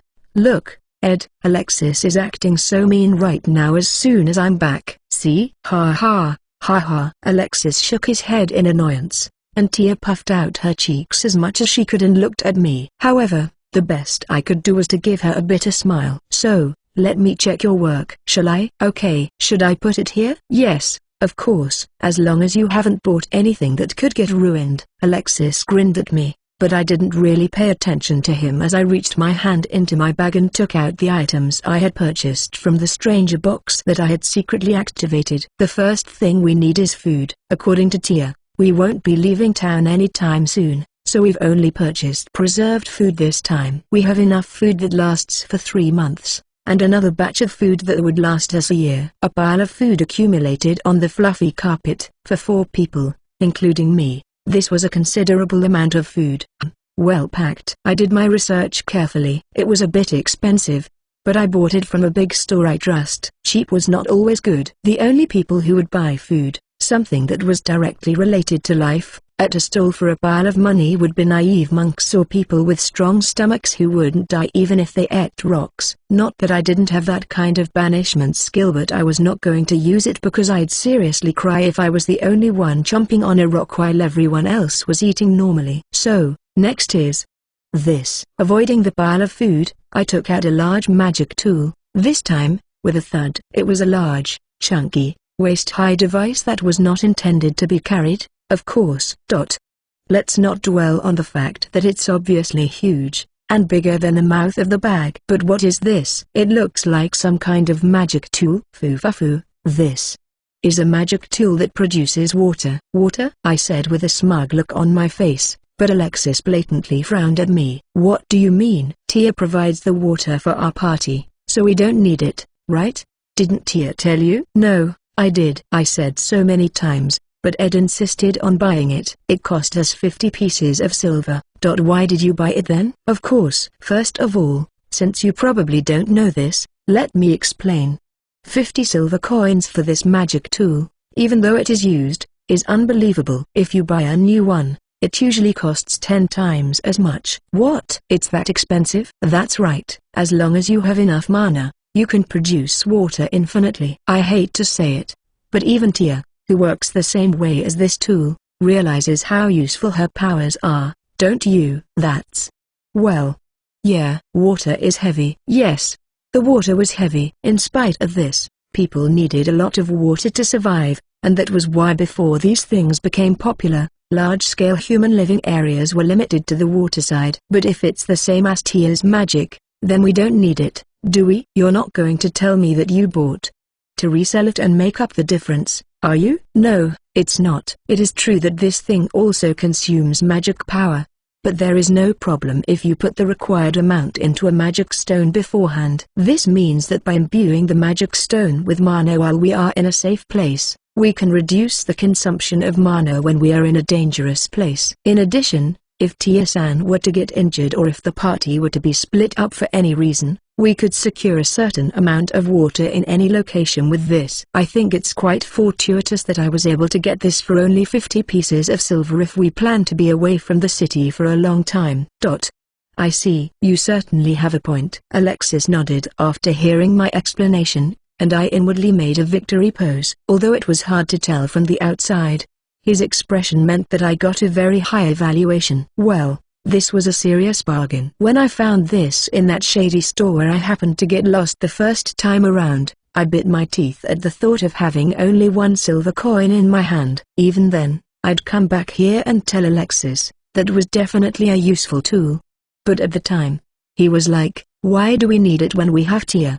I couldn't refute those words, and as a result, I couldn't buy it. And that led to a tragedy later on. But that was a long time ago. Incidentally, in case they didn't sell this, I was thinking of buying a large number of water bottles and filling them with water to carry around as an alternative, but I honestly didn't want to do that because it would be extremely complicated to maintain and manage the water bottles. It wouldn't be funny if I mistook the old one for the new one, and drank a year-old water bottle and had a stomachache. The rest are small consumables. I was told that everyone already had their own camping gear, so I refrained from buying it this time. If you want to buy a new one because it's getting worn out, I can prepare a new one after hearing your requirements, though. No, we don't need to go that far. I don't do day trip adventures all the time, you know. That's good to know. And finally, then I took out an iron sword with a dull shine. I traded in my beloved sword, which had been broken, for 5 copper coins, and got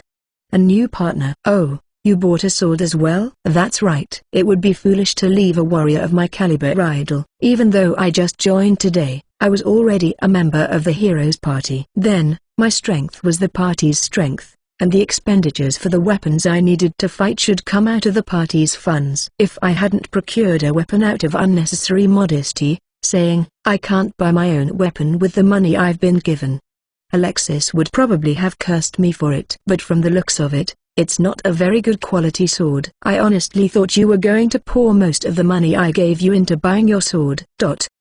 I've been thinking about that, but I have a better method this time, so it's just a makeshift for now. Better way? Yes. I have a great offer for you to practice your expedition, learn to fight along with me, and get some great armor as well. Let's hear it. What is it? I grinned at him like a crooked merchant, and Alexis said with a slight twitch, why don't we go to Atorumtein? There's a great treasure there. Yes, but this was a trick. I won't pull my weight. Since it was my second time, I was 6 months ahead of their world. CH18. Ah, this is Atto. What was it again? Tio asked. Atorumtein? Yeah, that's it. Atorumtein. Next to me, Tia was happily looking around the town, smiling. From behind us, Alexis, who had gotten off the carriage, had a complicated expression on his face. Save your excitement for later. Ed, are you sure this is where the treasure is? Oh, yes, the treasure. Ever since you said, you'll see when you get there. I've been curious about it for so long. Tia exclaimed with joy. Gahaha. Don't be so hasty, you long-lived elf. There must have been some circumstances with the kid that kept him from telling us, right? Old man Gonzo said, laughing. Of course. However, it's not something we can talk about here, so would you mind if we booked an inn and talk about it there? I don't mind. How about you, Alexis? You're right. Standing around here and talking about it is not very elegant. That's fine with me. Me too. Well, there you go. With the whole party in agreement, we walked through the town of Aturumtein. The people walking through the streets were bustling, but there were only a few stalls, indicating that this was not a town that catered to outsiders. Wow, all those chimneys. Are they all blacksmiths? Then, surely, they must have some awesome weapons. Don't be ridiculous, Tia. There are no weapons in this town, aren't there? Ed? Ah, the hero is right this time. It's true that this is a town of mines and blacksmiths, but what can be mined here is silver. So, what they make here is mainly tableware. So maybe the treasure is some kind of legendary tableware that can make any food taste good? That's great. If we can improve the taste, maybe even the little boy can have a taste of my muscle pills. No, that's a little. Well, anyway, we'll talk about it in detail when we get to the inn. Yes, Eda-sensei. Tia said, excitedly. By the way, what the old man Gonzo called muscle pill was a highly concentrated pill that only contained the nutrients necessary for muscle growth. The taste of blood and fat that slowly dissolved in the mouth evoked a nausea that was incomparable to that of ordinary poisons, and was not something that a person with a proper sense of taste could eat. In addition, when I was made to eat it when I didn't know anything about it, I threw up as hard as I could and couldn't taste anything for about 3 days. I definitely won't eat it the second time round. After such dangerous and amusing chit-chat, we arrived at the inn before long. Unfortunately, there was no such thing as a luxury inn that Alexis could book. But we got a room at the best inn in town and we looked at each other again. Then, please explain, Alexis said, after closing the door. All right. Then, I obtained this information from a reliable source, and it seems that the silver mine is inhabited by rockworms. Rockworms? Alexis was taken aback by my words as I slowly started to speak. Of course. Rockworms were mineral-eating magic beasts that would shorten the life of any mine quickly if targeted by them. In addition, the areas it had devoured were filled with holes, and there had been many cases of large-scale collapses due to people not noticing the presence of rockworms. This Aturumtein was no exception. If left unchecked, the mine would collapse in about 3 months. By the time we visited the town 6 months later on my first visit, it was a dark place of hopelessness and despair, abandoned by those who had lost their jobs. Hey, Ed, are you sure you can trust that information? It couldn't have been a joke, right? Of course. The other party is a living magic beast, so I wouldn't go so far as to say that it is devouring the mines at this very moment. However, there is no doubt that it is using the silver mines of Aturumtein as a feeding ground. Then, why did you keep this information from us? It's to make sure we kill the rockworm ourselves. If, for some reason, the information were to leak out, it would be a disaster in more ways than one. Mithril. I grinned inwardly at Alexis' bitter expression as he muttered, but beside us, there was one long-eared elf girl who couldn't keep up with the conversation. Hey, I don't understand. But what does that annoying magic beast have to do anything with mithril? Oh, you don't know, Tia. Do you know what mithril is? Surprised, I asked. What? Mithril is mithril, right? Because of the high rate of transfer of mana and a high capacity for mana, most of the best magic tools and weapons with magic enchantments are made of mithril. I'm not talking about that. I'll tell you what. Mithril is a mutation of silver that has been exposed to mana for a long time. Really? So, maybe all the silver in this mountain, where strong magic beasts live, has been turned into mithril. Tia creased her forehead when I looked at her with a troubled expression. I don't know if I should say this. She'd find out soon enough anyway. If you add mana to silver, it becomes mithril. That's true, but in reality, it needs to be exposed to very strong magical power all the time, from morning to night, to become mithril. So, It's not enough to have a magic beast living nearby. You will need to expose it to the magic beast's mana for a long time. So what? Rockworms eat ore, but not all of the ore they eat is digested and absorbed. The remaining ore continues to be bathed in rockworm's mana in its belly, and over the course of decades, it turns into mithril. In other words, Wait, I don't want to hear it. Mithril is the undigested poop of rockworms?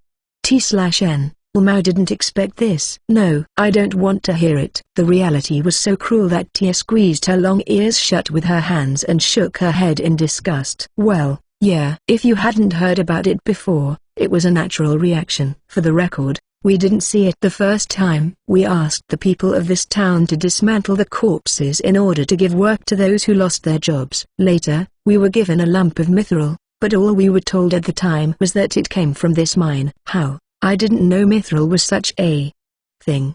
Tia muttered. There are mithril mines that change with natural environmental magic, though. In that case, it would be more like a regular mithril mine, and that should be much more productive for the world as a whole. Then, the mithril I've been touching is not magic beast's poo, is it?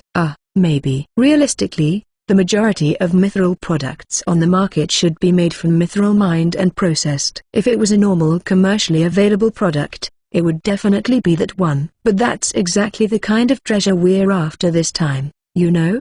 I added. What do you mean? Foo-fa-foo. The lodged feces in the belly of a rockworm is the perfect lump of pure mithril that can never be obtained from a mine. That's the treasure we're after, and the material for our new weapons. Tia's heartbreaking cry echoed throughout the room of the inn. But this was the one thing I couldn't give up. If they want to think about the future after I was gone, they absolutely need it. Gahahaha. It doesn't matter if it's shit or not, as long as it makes you stronger. No, I don't want a poop weapon. Give up, Tia. A weapon made of pure mithril would certainly be a strength multiplier. I said. Then Alexis would get it too, right? I have this holy sword. That's not fair. Hey, Ed, you wouldn't do something so horrible, would you? Leave it to me. I'll prepare the best weapon for you. I patted her on the shoulder with the biggest smile I could muster, and Tia started to cry as she bit on the absurdity of the world. After that, I was harassed in the most insidious ways, such as having my ears and cheeks pulled and my knees snapped from behind. But 5 days later, we finally decided to enter the mine to kill the rockworm. Ch19. Chapter 19. Not everything that enters our mouths is delicious food. This is the most unpleasant job I've ever had in my life. You've got to switch it up. Your muscles are crying. Muscles don't cry. Adjacent to the town of Aturumtein was a large silver mine. The dark, cold tunnels of the mine were filled with the strange conversation happening between Tia and Gonzo. That's enough from both of you. So, Ed, are you sure this is the right direction? Yes, of course. I nodded confidently to Alexis, who asked me while making a dismissive remark to Tia and Gonzo, who were arguing with each other. I was holding a map in my left hand, and on my right hand, which I had curled back into a ball, the familiar banishment skill, Akashic Compass, was present. For this mission, I confided in Alexis and the others about their Akashic Compass, one of the countless banishment skills I possessed. Knowing the existence of this, and having done a fair amount of verification and searching for the clues hidden all over town, Alexis made the rather reckless decision to close the mine for one day and evacuate all the workers. They really took action. The authority of the hero was seriously impressive. Incidentally, the reason I didn't tell them about auto-mapping, and had a borrowed map in my hand was because the military value of an accurate map was too high. Even if we were not talking about this aspect, if that ability was inadvertently leaked somewhere, there was a possibility of kidnapping or assassination. Well, if something like that were to come along, we would either beat them in a second or run away in a second. The fact that it can even detect the location of magical beasts in the mountains makes it a very useful magical tool indeed. It is inconvenient, though, that it can be used only by you. Alexis said. Ed has so many things, like that bag. Where the hell did you find it? Tia asked. Well, That's a secret. Let's take that path to the left. The compass seems to be pointing that way. We walked quickly through the unoccupied tunnels. Since this was a place where people had worked until yesterday, there was no chance of strange magical beasts attacking us by surprise, and we knew exactly where our target was, so our vigilance was at a minimum. Then, with minimal physical and mental exhaustion, we went deeper and deeper, and eventually arrived at the end of the tunnel. Dead end. What are you going to do, Ed? Don't tell me you're going to dig a hole from here to Rockworm's place? Tia questioned while looking at the dead end. Gahaha. Looks like it's my turn to show off my muscles. No, I'm going to ask you to postpone that option forever. And there's no need to dig a hole. See? I grinned at Tia and tapped on the rock face at the end of the road, lightly passing over Old Man Gonzo, who was showing off his muscles. Yeah. This one won't collapse so easily. Then, I kicked as hard as I could at the rock wall. But of course, a mere kick didn't do anything to the rock wall. Ed? What are you doing? Confused, Tia asked. What, you wanna dig holes with your muscles? HMPH. Fine. Sometimes it's our duty as elders to let the young muscle do the work. That's not what I said. 2 or 3 kicks and still no change on the rock wall. Yes, there were no changes. Not a single pebble fell, even though I was kicking as hard as I could. So, the shock accumulated again, and eventually Alexis sighed, right at that moment. How is it? My last kick shook the mine with a slight wobbling of my feet. I returned the impact that I had accumulated through my banishment skill, Orbit Reflector, in a single stroke. It was not, however, something that would shatter the rock wall and make a huge hole. It only shook and conveyed the impact. That was enough. The vibration, which was different from the one I gave, was rapidly approaching us. We've caught the fish. They're coming out. All members, ready for battle. Alexis shouted. Alexis drew his holy sword at the same time I hastily took my place, and Old Man Gonzo stepped forward. His naked upper body, still without armor or even clothes, was boiling bright red, and steam was about to spurt out at any moment. With a squeal, a rockworm mouth so large that it could swallow Tia whole came flying out. Old Man Gonzo took the jagged teeth, which could chew up even hard ore, head-on in the flesh. Let's go, Ed. Aura. After confirming this, Alexis and I split to the left and right and ran past the rockworm. When we reached the wall, we thrust our swords deeply into the rockworm's body. Hey, you ain't gonna get away from here. I snickered. Tia, I'll take care of it. If it tried to move forward, Old Man Gonzo would get in his way, but if it tried to pull back, the sword me and Alexis had thrust into him would become a wedge that would cut his own mouth in half. Tia, in response to Alexis' call, unleashed her all-out spirit magic against the rockworm, which was desperately flailing about in a desperate attempt to retreat. The red lance that glistens with red flames, the four-fingered spirit arm that pierces with dull light. Penetrate, Tia, burn and extinguish. In the name of Lunarisha, manifest, volcanic lancer. As soon as she finished her chanting, 2 bright red spears of flame slipped past Gonzo's side and pierced into the mouth of the rockworm. Moreover, the spear didn't fly in a straight line, but instead curved in all directions to match the shape of the rockworm's body, flying inside its body to burn it completely from head to buttocks. The pain was so intense that the rockworm pulled itself into the hole, not even willing to tear its mouth open. The body was torn open, but only a small part of the huge body of the rockworm was exposed. In human terms, it would be like being cut in 2 from the neck up, but unfortunately, the head of a rockworm was not a vital part of the body, so even though it was extremely painful, it would not kill it. Tia's magic was not powerful enough to completely burn the rockworm's entire body. If this kept up, the rockworm would be able to escape into the rocks and enjoy a relaxing vacation in a place where we couldn't touch it. Sorry, you'll have to wait until another time for your vacation, Ed. Tia called out to me from behind as I jumped into the mouth of the rockworm without hesitation.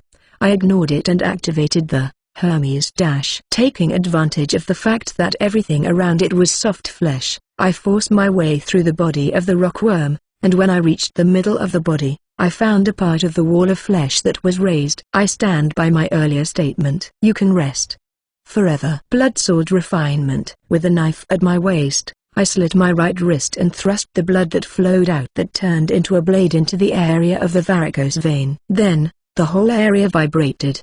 And the movement stopped. Tilda. The hilt is gone, so I can't make the sword of thin life, but I can make this one. There's nothing it can't pierce. I win, you worm. While healing the wound on my wrist with the banishment skill, Regenerate, I announced my victory quietly, alone in the belly of the scorching, foul-smelling magical beast. CH-20. Ed? Hey, Ed? You don't have to call me that many times. I can hear you. Ed. As I slithered up and out of the leaning rockworm's body, Tia immediately jumped on my body, which now smelled very foul. Ed, you idiot. Why were you so reckless? No, I was not reckless. I knew Tia's magic had burned the rockworm's organs, so I knew it wouldn't melt, and in this condition, it wouldn't fill the hole I'd dug. Fill a hole? Yeah, of course, right? If the hole that this big guy went through was still there, the mountain would collapse in no time. That's true.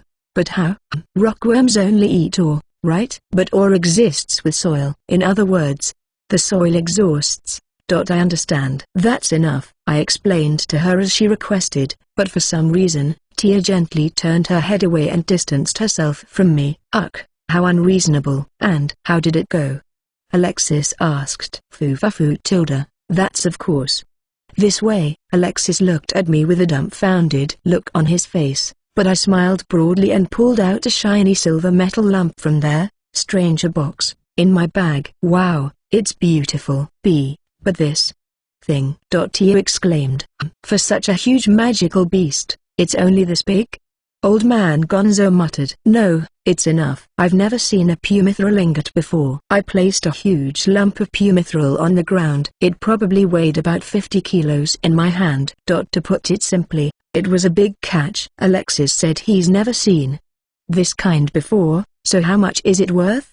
Tia asked.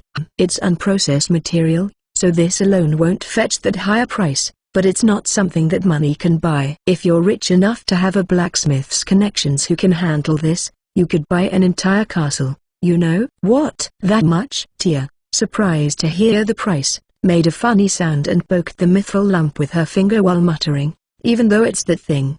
Even though it's that. With such childish Tia behind me, I continued to discuss the matter with Alexis. Therefore, Yashua-sama, it's difficult using this guy as it is. However, I know I will introduce you to a renowned blacksmith on my side. In that case, no, that would not be necessary.